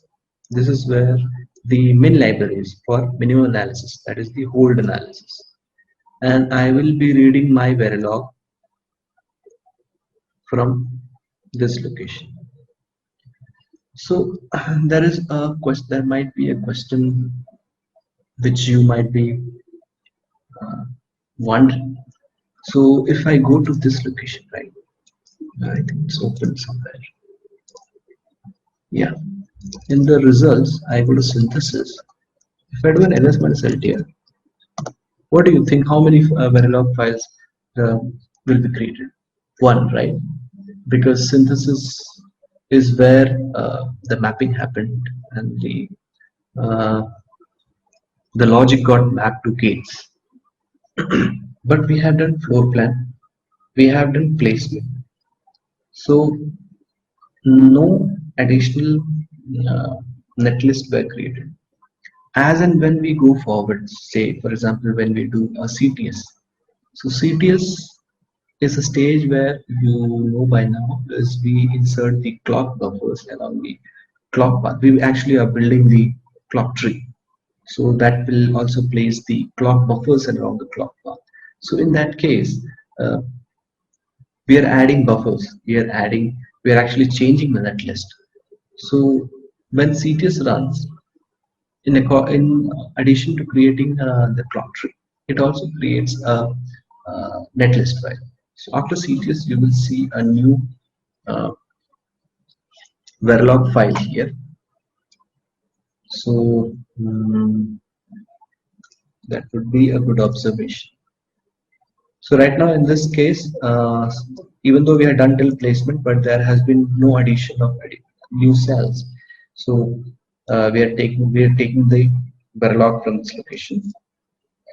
We are linking the design. So this is the standard format you follow for creating a STC file. Sorry, the conf file. Now, and we are reading the SDZ from this location. I think this is wrong. I think we had modified the base.stc to my base.stc. Right. This is CD, SRC, ls. Yeah, it's my base.stc. So if you actually see what is inside this my base.stc. So you remember one thing, that we right now are outside OpenLane. So any variable environmental definitions that was used in the OpenLane flow will not be available here because it's outside. So we have to define our variables which we need to define, which we are using in the ST analysis. So this is where we define the clock code, which is same as that of OpenLane. We have set the time period. And we have to so this is we have, I think in our OpenLane we had used INV8, so let's keep that as INV8. That is synth driving cell as INV_8. For inverter, the output pin is Y, so caps Y, and I need to know the capacitive load. So what I will do is I will just anyways, I had copied from this. I will open the typical file. Just and I will go to INV8. Right. So the reason why I have opened this is because I need to know the cap load. So basically, this is the cap load at the input pin of INV8. So INV8 input pin is pin A, and its capacitance is, yeah, it is, this value is in picofarads, so it is 0.017, that is 17.65 femtofarad. So I think I will modify this 17.65, right? 17.65. Okay, 17.65. The rest all definitions are as per that was defined in the OpenLane flow. So basically this is replicating. So if I use these settings, it will actually give the same result as what I have seen in my during the run synthesis stage. So where did I get the settings which are used by the OpenLane? Just close this. If you go to scripts and do less of base minus STC, you'll see this is what I actually did. But in addition to this, I had to define these variables, because this it will take during the OpenLane flow. But when I am doing an analysis in OpenSTA, I need to define these variables because it's outside. So these are the same settings. This also.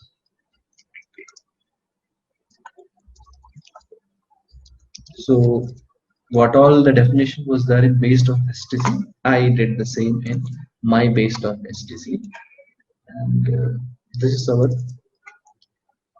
pre-sta.conf. So I think you might get a little confused. You might be getting a little confused that which is the main file here for ST analysis. So the pre-sta is not in script folder. That is pre-sta. Yes. So this is the configuration file on which we'll be doing our pre-layout analysis, timing analysis.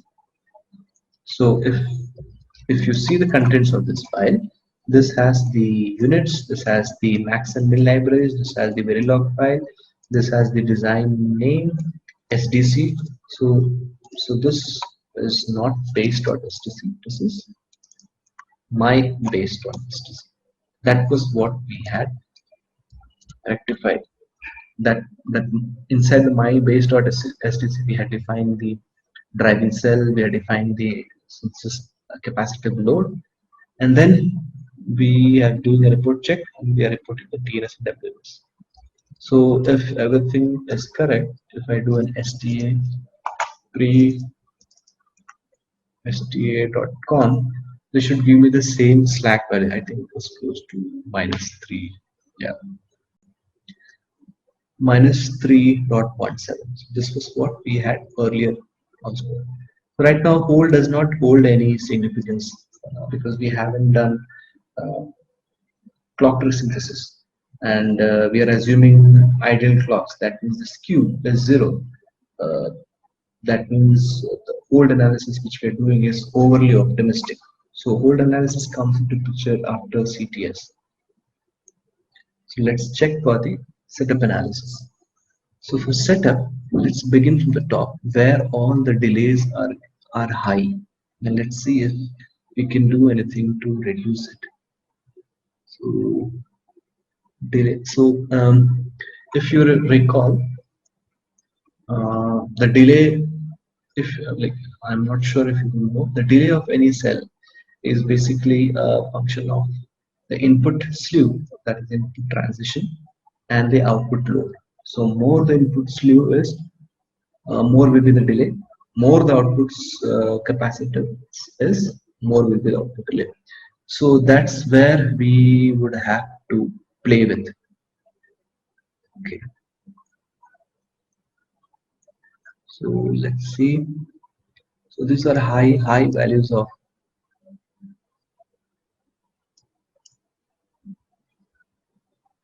input slew. The reason it is high is because you see the fan out. Fan out is really high. 5. We will do one thing. We will go to the OpenLane flow and we will optimize the fan out value. So that close this. So we just verified that OpenLane is taking our custom cells. That is done. Close this window. Less windows, less tension. Yeah. Let's see what is the parameter for fan out configuration. Yes. Fan out. Let's choose an optimum value for fan out. Set ENV as 4. Right, and run synthesis again. So this is what I was talking about. The PNR flow is basically a iterative flow. So as in when you run forward in the flow, you realize that there might be need of including some additional modifications. So this is what, say we had come till placement, and then we saw the delay, and we realized that fan out the delay is high for huge fan out nets. See, this net has a fan out of 5, and the driver of this net is just a size 1 buffer. So you can see that, you can visualize what I'm talking about. If you, where is that? Yeah, this is the net name. If you do a report score net connections of the net, this you will see the driver pin is just buff 1 pin, and it is driving heavy 4 heavy input pins of 4 heavy loads. So that is not justice actually. So that is making all this high. This fan outs are actually increasing the slew. You can see the slew is 0.71. So let's choose an optimum value of fan outputs. I have set it as 4. I think now the synthesis run has happened.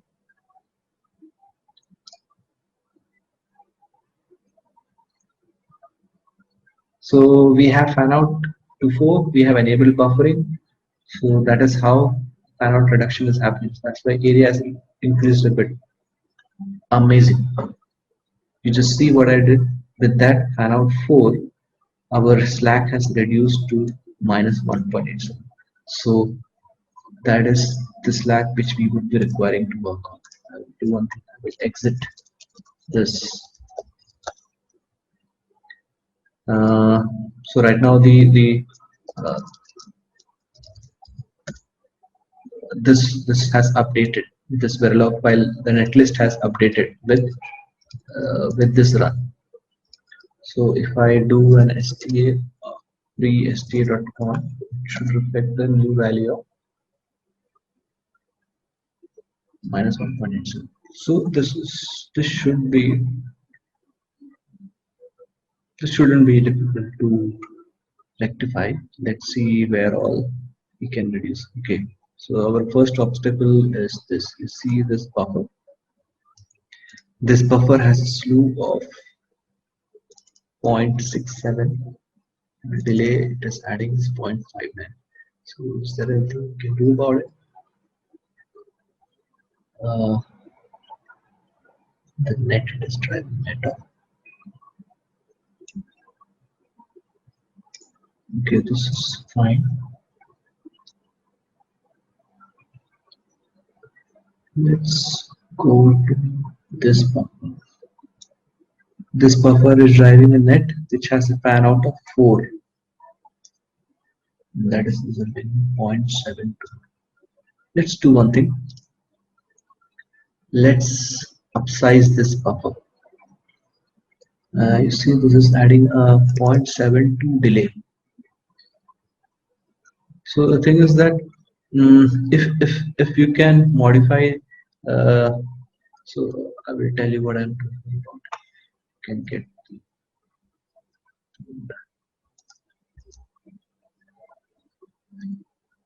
yeah, I think you can see the screen now. So right now we have this situation. We have this chain of buffer. Since we had enabled the buffer settings, and these nets have these gaps which are actually dependent on the fan outs. The more the fan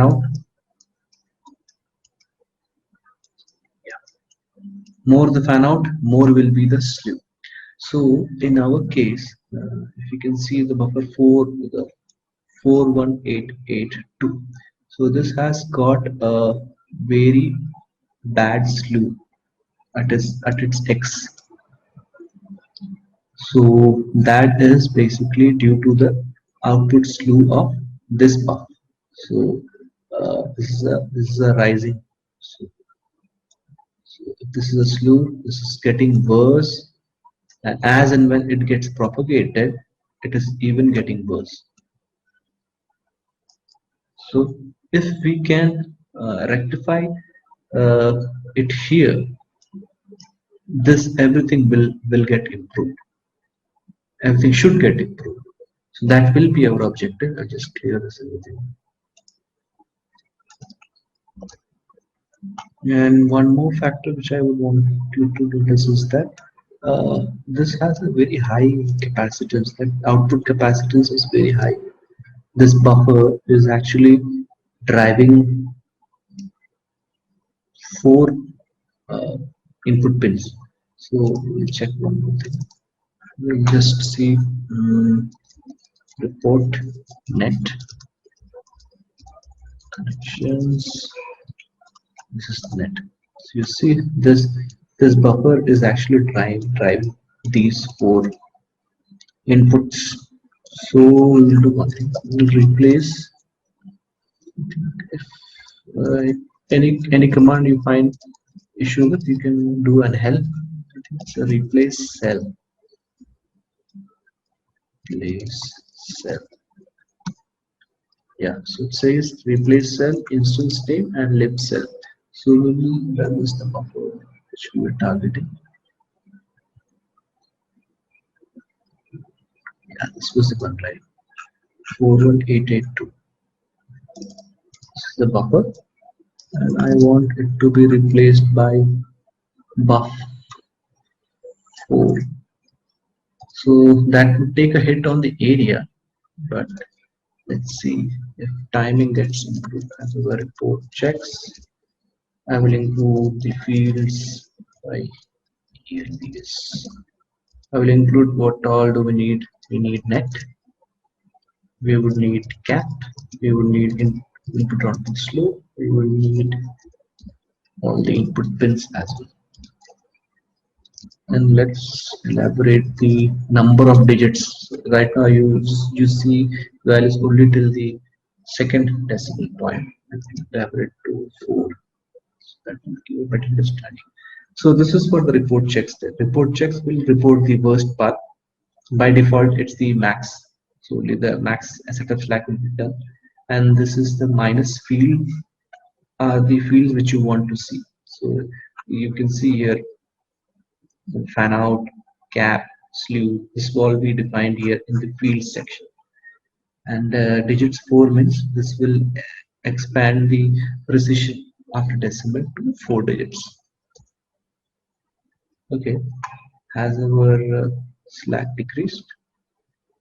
Yes, it has. Earlier it was 1.87. Right now it is 1.4421. So slack has decreased. So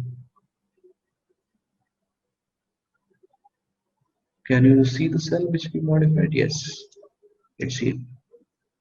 So this has decreased the upsizing the cell has decreased the delay from, what was the delay earlier?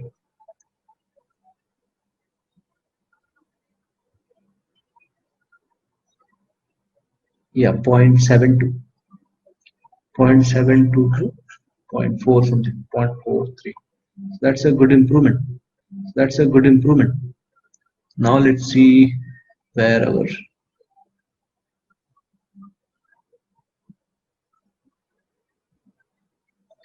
so this is one place. Yeah, this is really heavy. If we can optimize this, I think everything that if I can optimize this, I think everything that follows this should decrease. See, it's 1.1 point. So maybe I can upsize this one too. Cell replace cell 4432. Just ensure that, yeah, this is the one, right?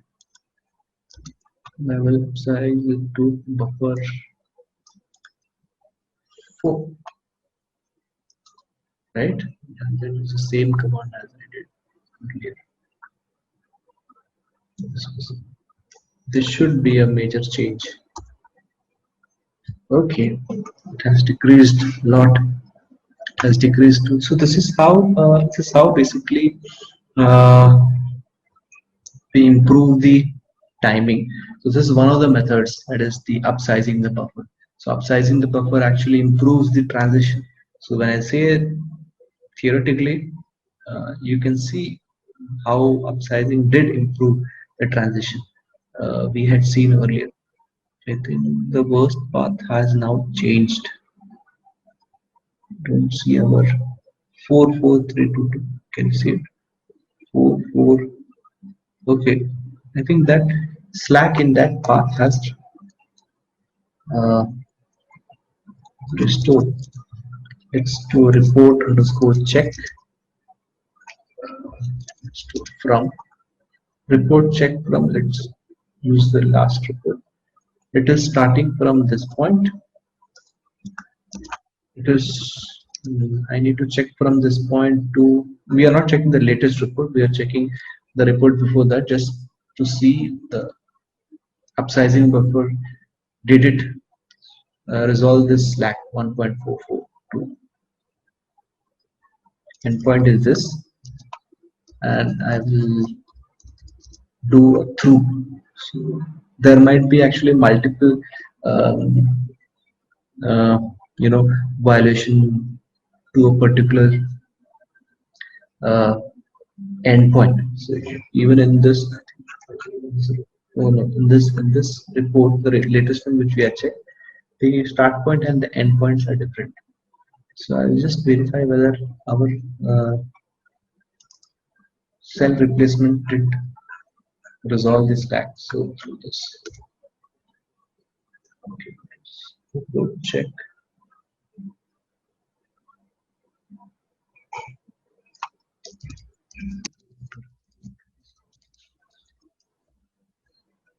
Okay, I did a report check.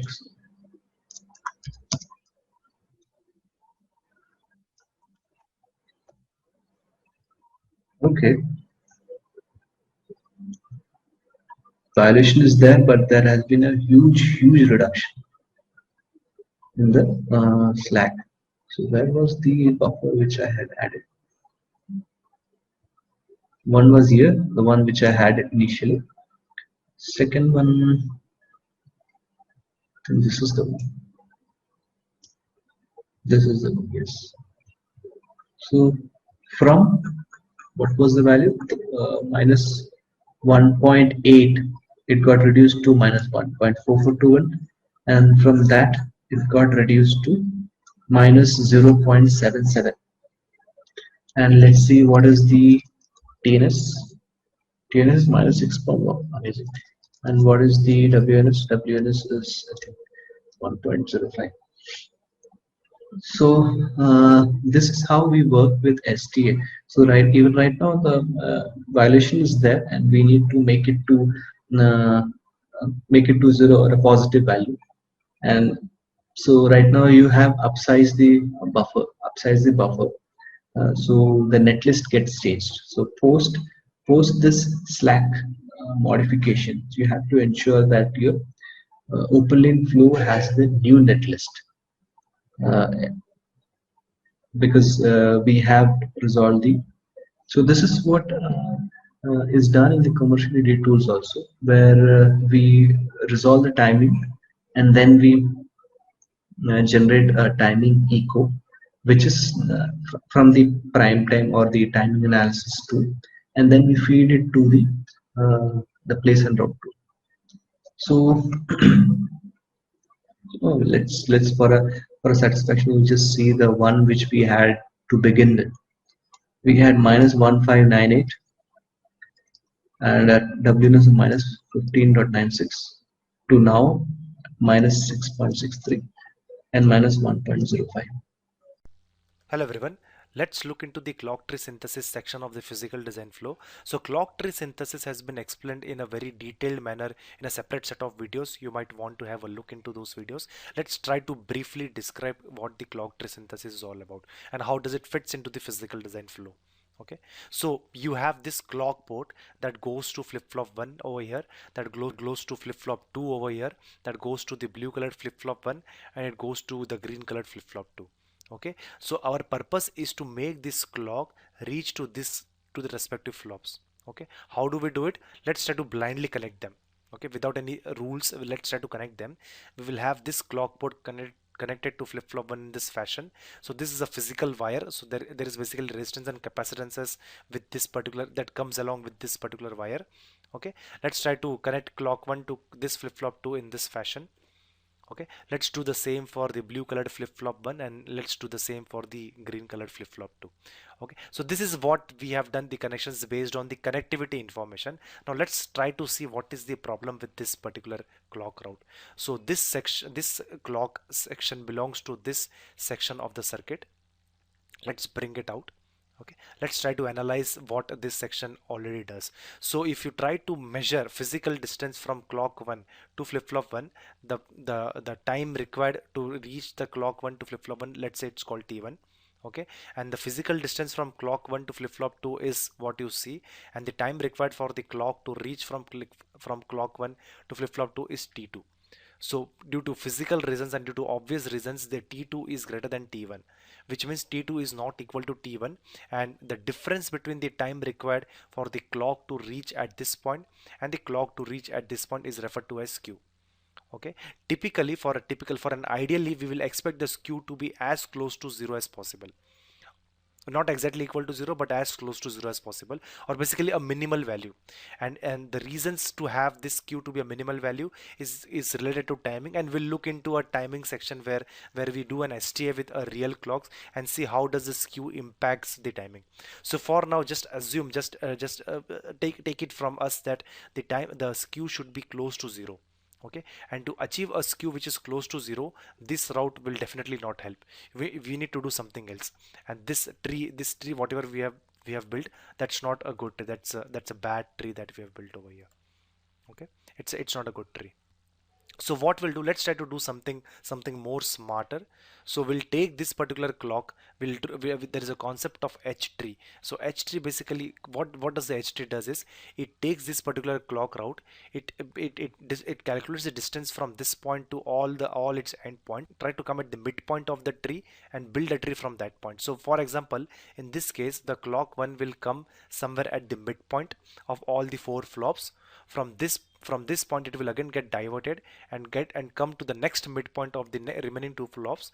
For example, now this is the midpoint for this flop and this flop, and this is the midpoint for this flop and this flop, and then it connects it. So with this midpoint strategy, the things are very much sure that the clock now reaches at each and every flop at the same time or almost at the same time. Okay, similar thing will do for the next clock also, clock 2. So clock 2 has to reach at this flip-flop 1, it has to reach this flip-flop 2, it has to reach this flip-flop 1 and this flip-flop 2. Okay, so what we'll do, we'll again go to the midpoint of all the flops, which is this one. We'll go to the midpoint of the next two flops, which is this one, and then connect it. Okay, so with this midpoint strategy, we have made one thing very sure, that the time required for this clock to reach either of its flops will be almost equal to, will be almost similar. So the skew value that we were expecting should be close to zero. It will be close to zero. Okay, the next thing is clock tree synthesis buffering. So by the way, the H tree algorithm has been very well defined or very well described in the clock tree synthesis videos. You might quickly want to have a look into those videos. So next is clock tree buffering. So we are not done yet with the clock tree. When you see this particular clock tree, these are all physical wires, and these physical wires have got some resistances and capacitances with respect to them. So for example, when a signal is being sent at the clock port, it has to actually travel through this complete length of the wire. It actually means it has to charge all the capacitances that it sees in its path and then reach over here. But there are other problems when it tries to charge all these capacitance on this path. It's very similar to what we saw in the previous videos. There will be huge amount of capacitances, and as a result of that, there will be a signal integrity problem. The transition might just go bad, and the signal that reaches over here, that might not be a replicate of the signal which was sent. We have seen this in the past in the placement stage, and the solution to this particular problem was adding repeaters. So let's try to quickly look into the problem first. So the problem is, you have this particular clock route that has to go through this complete physical distance and reach to the clock endpoints, and in its path it sees lot of resistances and capacitances in its path. And if you pick up one of the RC network over here, if you supply a step input, assuming that we give a step input at the input of the clock port, if you give the step input at the input of an RC network, this is what you get. You get a slope of waveform.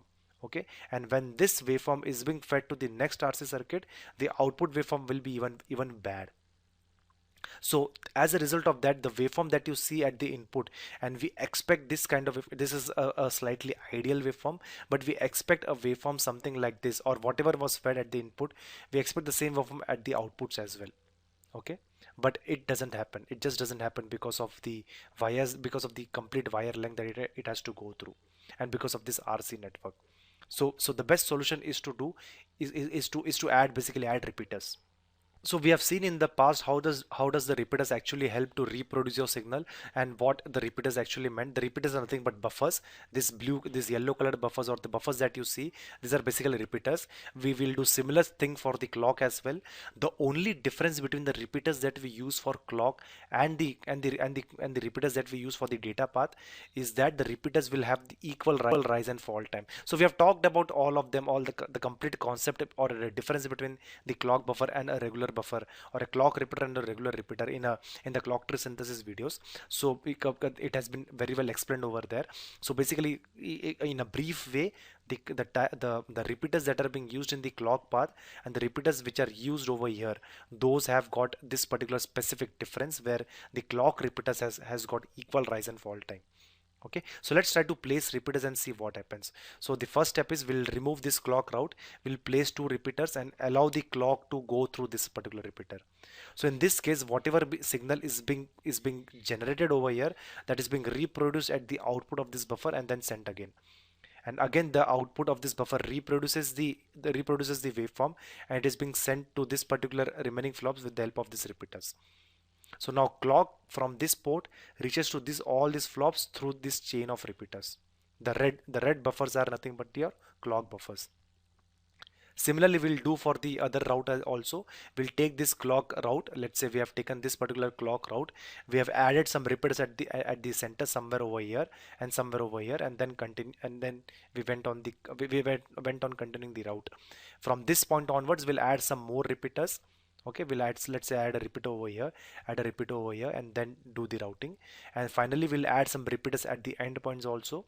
Over here we added two repeaters, and we added two more repeaters over here. And then finally the clock reaches from this port to this flop endpoints through this chain of repeaters. So this basically makes sure that the clock signal which is being sent, the clock waveform which is being sent at the input, those are being continuously and faithfully reproduced at the flop clock endpoints. Okay, so with the addition of repeaters, we have solved the problem. Now the second problem or second analysis that we need to do is we need to do a timing analysis with real clocks. So now when you put clocks into picture, timing scenario just changes, and we have to see how does the timing scenario changes. So what we'll do, we'll start from this point. We'll see what happens when we add the repeaters in the clock path, and how does the timing analysis change. So let's try to look into the setup timing analysis with real clocks in the next video. Thank you. Hello everyone, let's continue our discussion on setup timing analysis with real clocks. Before that, let's try to understand something more about the clock tree. Let's try to cover one more step of the clock tree, and that's clock net shielding. So we were at a point where we have built the clock tree, and the clock tree was built in such a fashion that it maintained zero skew between the launch flop and the capture flop. For example, if this was the launch flop and if this was the capture flop, we made sure that the clock tree that we have built maintain a zero skew. By skew, we mean the latency difference between the clock port to this particular flip-flop clock pin minus the clock port with this particular flip-flop clock pin. Okay, that's basically the latency, the difference, that's basically the skew, the difference in the latency of this clock and this clock. And we have talked a lot about latency, skew, and all those things in the CTS videos. In the CTS videos that has been uploaded on Udemy, you might want to have a look into those videos. So next is the clock net shielding. So clock nets are considered to be the critical nets in your design, because we have built the clock tree in such a fashion that we have zero skew. But accidentally, if there is a phenomena, there is a phenomena of crosstalk that can happen. If that phenomena occurs on these lines, your everything, whatever you have designed in the clock side, that might get deteriorated. And how we have a complete course on crosstalk that has been uploaded on Udemy. You might want to have a look into those videos. But before that, let me give you a brief discussion on clock net shielding. So what we do is we take all the clock nets. For example, let's say we will take an example of this particular clock net. We take this particular clock net and shield it, something like this. By shielding, what we do, we protect this clock nets from the outside world. It's like we are encapsulating this clock nets to be protected from the outside world. It's like a house for the clock net. Okay, so any signal which is lying, let's say any signal which any net which is lying over here, any wire which is lying over here, there will be some activities happening on that particular wire, and that activities, if the coupling capacitance between that wire and this particular net is very huge, then there might be some coupling happening between the wire which is sitting over here and the and this clock net. And as a result of that, there are a couple of problems. There are two problems basically. One is glitch and one is delta delay. Okay, so we have talked about glitch and delta delay in complete detail in the crosstalk videos. So let me give a brief description on that. So what happens if there is a glitch? First of all, what is a glitch? So just for example, consider this as one of the clock nets, though it shows the reset pin. Let us consider this is one of the clock nets, or one of the nets, and this is the aggressor. So whenever there is a switching activity happening on the aggressor, because of the coupling capacitance, and the coupling capacitance is so strong that any activity happening over here will directly impact the net which is sitting close to it. And this is the net we are talking about without shielding. This is a clock net without shielding. What can go wrong? Okay, and as a result of that, you see there is a glitch over here. So this victim was supposed to be at logic 1, but because of this particular aggressor getting from logic 1 to logic 0, you see there is a dip in the voltage, and as a result of that you see a glitch. And what can go wrong if you see this kind of glitch? So for example, if this was your memory, and memory was initiated with numbers like whatever you see over here, this was supposed to be the memory contents. Accidentally, because of this particular glitch getting inverted with this particular inverter, you might receive a logic high at the reset pin, and your complete memory might get reset. And this memory could be a part of any automobile chip, or any of the critical chip. And if that thing if it's a part of a critical chip, then if this thing goes wrong, then the complete system goes wrong. So that's why the glitch has become increasingly important factor to be considered while doing a clock tree building, or while doing basically while doing a VLSI design, while doing physical design, while routing. This particular phenomena has become an increasing point of concern for all the VLSI engineers, and all of them are working towards it. So shielding is one of the technique that will actually protect this particular victim. So shielding basically says that we put a line over here, we put a wire over here, and these wires are connected either to VDD or ground, because VDD and ground are the ones which won't switch, and as a result of that your victim is protected. So we have talked about all of them, all of this phenomena in the crosstalk videos, which has been uploaded on Udemy. You might want to have a look into those videos. So yes, this is the technique. We shield it. We basically, by shielding, we are breaking the coupling capacitance between the aggressor and the victim. Okay, so shields are either connected to both the we place a wire over here, we place a wire over here, and either both the shields are connected to VDD, or they're connected to ground, or one is connected to VDD, one is connected to ground. The idea is the shields don't switch, and if the shields don't switch, there is very less possibility that the victim will switch. There are other problems where there are ground bounce and voltage drop. So we have talked about all those in the crosstalk videos. Okay, and there is one more thing that can happen. This is we talked about glitch, but what happens if if the victim itself was switching and the aggressor is also switching? Then what can go wrong? So let's say this was the clock tree that we have built. We have just taken the clock tree from the above circuit and placed it in an ideal way. So for example, this is the clock port. Okay, this is one of the flops, and this is there is one flop over here, and there is one flop over here. And we have built the clock tree in such a fashion that we maintain a zero skew. So by zero skew, we mean that, let's say, the latency of this particular latency from this clock port to this point of the flop is L1. Okay, and let's say the latency from this clock port to this flop, which is sitting over here, it is not shown, but it is sitting over here, is L2 before crosstalk, if it was L2. So we built this clock tree in such a fashion that L1 is equal to L2. Okay, but now what happens because of crosstalk? If you see, there is some amount of delta delay, there is some amount of glitch. So for example, this is the line, victim line. The input of the victim line is switching from logic 0 to logic 1. So output of the inverter will be logic 1 to logic 0. It is supposed to go from logic 1 to logic 0. Okay, but what can go wrong because of this particular glitch that you see? It might impact the logic 1 to logic 0 direction by some amount of delta delay. Okay, if you see this particular thing, there is it was going from logic 1 to logic 0, but it at on its path it sees it sees the aggressor moving from logic 0 to logic 1. As a result of that, this particular thing tries to charge and then again gets discharged, and because of this amount of bump, you see an amount of delay, you see amount of delta delay while switching from logic 1 to logic 0. And as a result of that, the delay of this particular cell gets impacted. So initially, if the delay of this particular cell is d, after the crosstalk delta delay, you see the delay of this particular cell is d plus delta. And let's say if this clock cell was a part of L2, if this clock cell was part of L2, this particular cell delay, which was supposed to be d, now it is d plus delta. Your complete L2, which was supposed, your complete latency, which was supposed to be L2, is now L2 plus delta. So now your skew becomes L1 minus L2 plus delta. So it's no more zero, there is some finite value delta.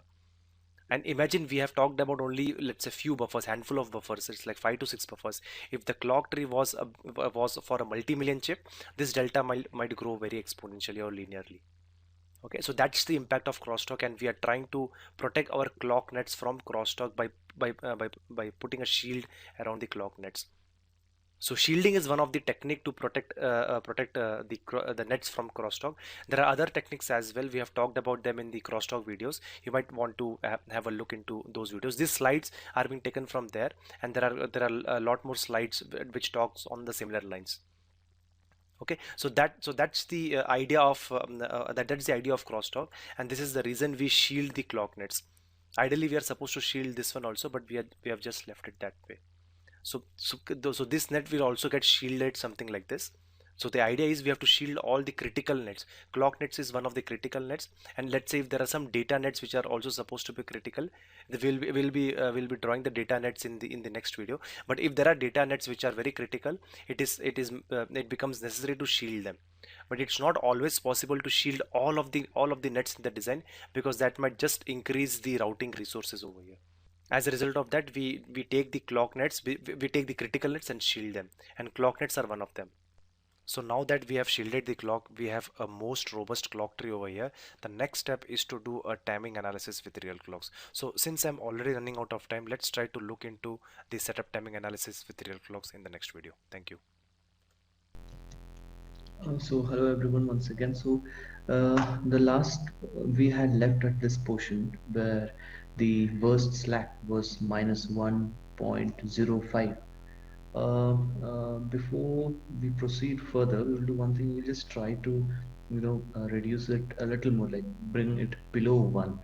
So we will just see which cell. So the only resolution which we have talked now is the uh, replacing the buffer. So just take care that we are actually taking a hit on the area. So we will verify whether that replacing of the buffer actually results in any congestion, but we will see that in a while.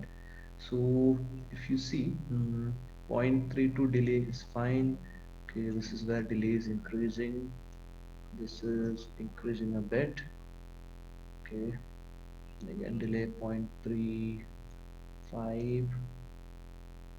Okay, let's see what we can replace. So this is a little on the higher side. You see this buffer, that is 47972, that is actually driving a net which has 4 fan outs, and the capacitance is also a little on the higher side. We will do the same trick here. We will just see if we can replace this with a higher buffer. Replace cell, do this, and we will replace it with buff.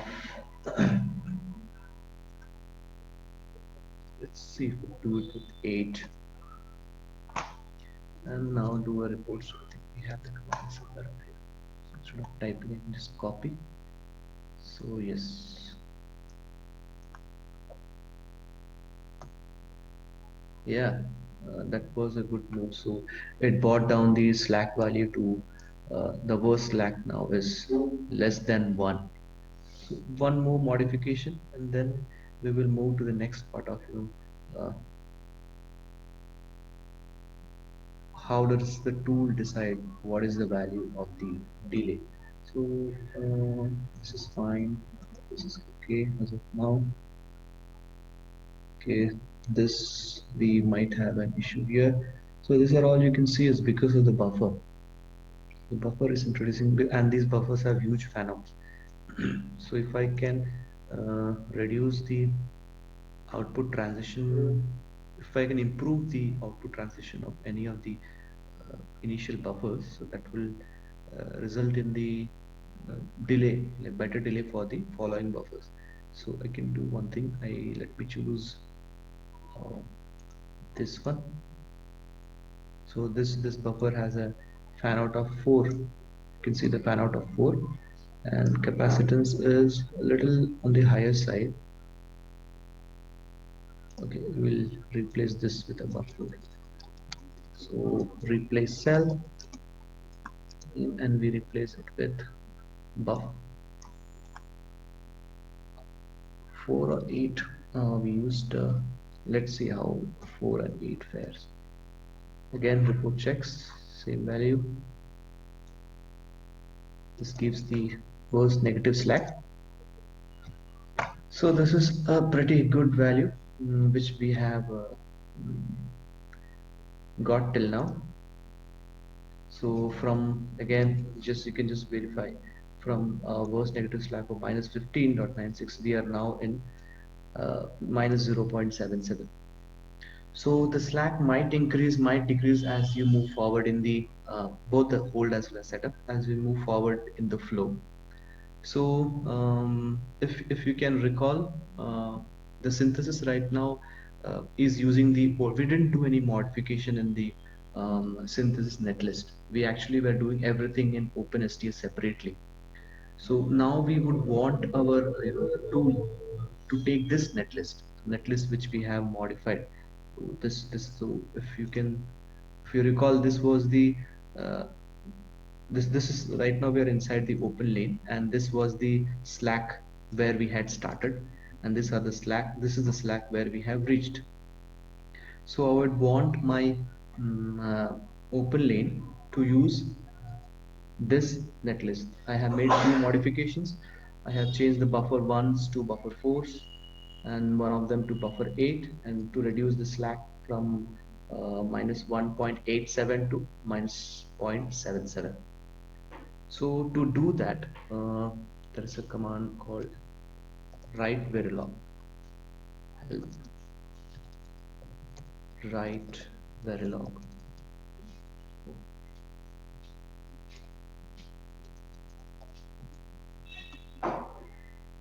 So you would need a write verilog key and the file name. So where do you think we would want to write this verilog to? Just give you a second or two to think. So basically what we are doing with this command is we are creating a new netlist with all our modifications included, so that this can be taken by the open lane flow. So if you have thought about it, and let's see if your thinking is right.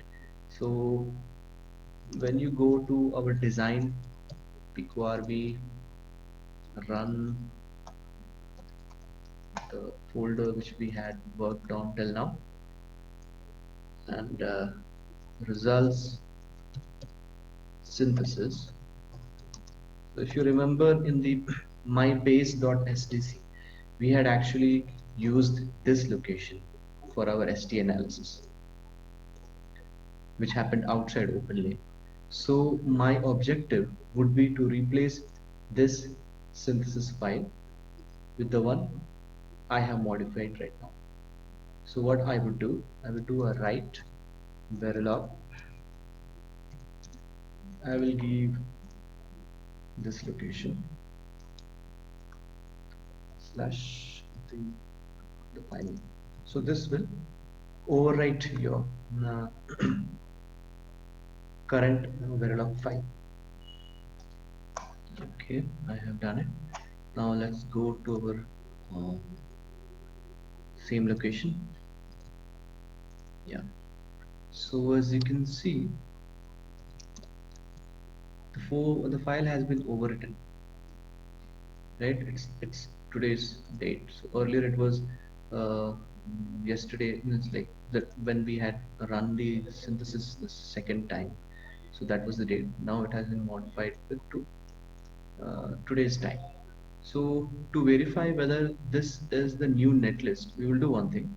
We will just verify whether the last cell which we had replaced has been converted to our required cell in the netlist or not. So this was a cell which we had replaced, and we had replaced it from buffer 1 to buffer 4. So let's search for this instance in this netlist. So just for cross verification.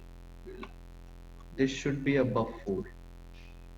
Yep, as you can see, this is actually buff4. So this is the new netlist, the modified netlist which we have got from the OpenSTL.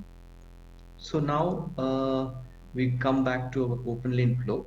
So this Slack was where we had started from, and which we had modified to minus 0.77. So right now the netlist which is included in the OpenLane has a slack of minus 0.77.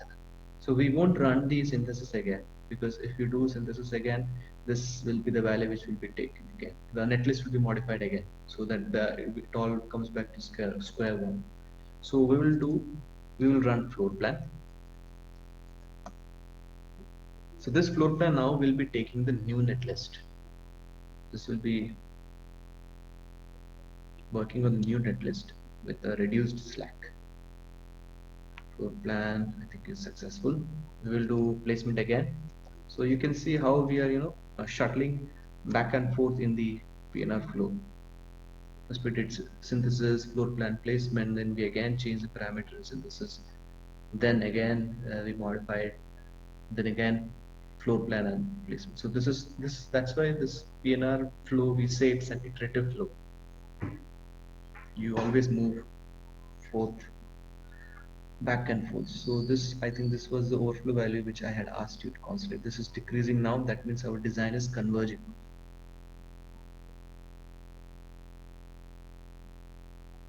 So that means that's good. So our, I think the mod, if you notice the number of iterations that happened now, that is right around 492. That was less compared to what we had. That is more actually compared to what we had the last time, because we have increased the sizes.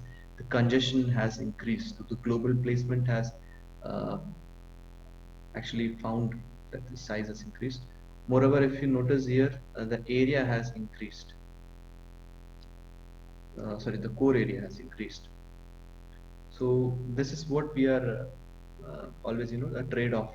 You always have a trade-off between timing, power, area. So if you want to work on something, you have to compromise on another. So we have done till placement now. Our second stage. Now the next stage will be CTS. So all you have to do is run CTS. So this, before I run this command, I can show you. It actually takes the default, the default settings where you just open, just close all this, we will open some other terms. Okay, so let's see what all parameters are used in CTS stage. So we are using a target skew. So this is actually setting the global skew to 20 picosecond. The root buffer, like this is where the branching starts. So that the root buffer is buff 16. This needs to be a larger, higher, big size buffer. Sizing should be it actually basically needs to have a higher drive strength. So this parameter enables the CTS for the Triton CTS. So this is the tool which actually does the CTS, and this CTS tolerance, which actually, if you can see here, it's an integer value that defines the QOR, the trade-off between QOR and runtime. So what is QOR? So this is actually one of the key terms that is used in PNR for each stage. QOR stands for quality of result. So for quality of result for CTS. What are the quality of results for CTS? You would want the better skew value. You would want the pulse width, the clock pulse width to be right, the duty cycle to be what you want. The lower the value of QOR, the degraded the results are. So it's always a trade-off between QOR and runtime, because a higher value of QOR means you have a better, your design meet the specifications more, but it would require longer runtime. And this is what it says: higher value will produce smaller run. Okay, this is the opposite of it. It says that higher value of this CTS tolerance, basically it produces smaller runtimes but worse QOR. So we have a medium value of 100, which would ensure the QOR as well as runtime isn't that much. Um, so this setting seems fine. The skew value, the root buffer, CTS is enabled, and tolerance value is 100. So I think we can proceed with the CTS stage. So to run the CTS stage, all you have to do is run CTS. So this might take some time. So this is actually running the CTS. So let's wait till this gets completed. Let's hope the CTS state gets completed without any error. So right now we start defining the sink and the source points. Okay, this seems that CTS has run. So if you remember, I had mentioned that in CTS stage the buffers get added, the clock buffers get added. So that is actually modifying your netlist. So now if I go to synthesis, oh, I am in synthesis right now, it's too clear. Now if you do an ls minus LDR, you will see a new CTS file has been added. So this CTS file, the cts.v file actually has the this previous pico-rv plus the clock buffers. So that is the only modification this CTS file has.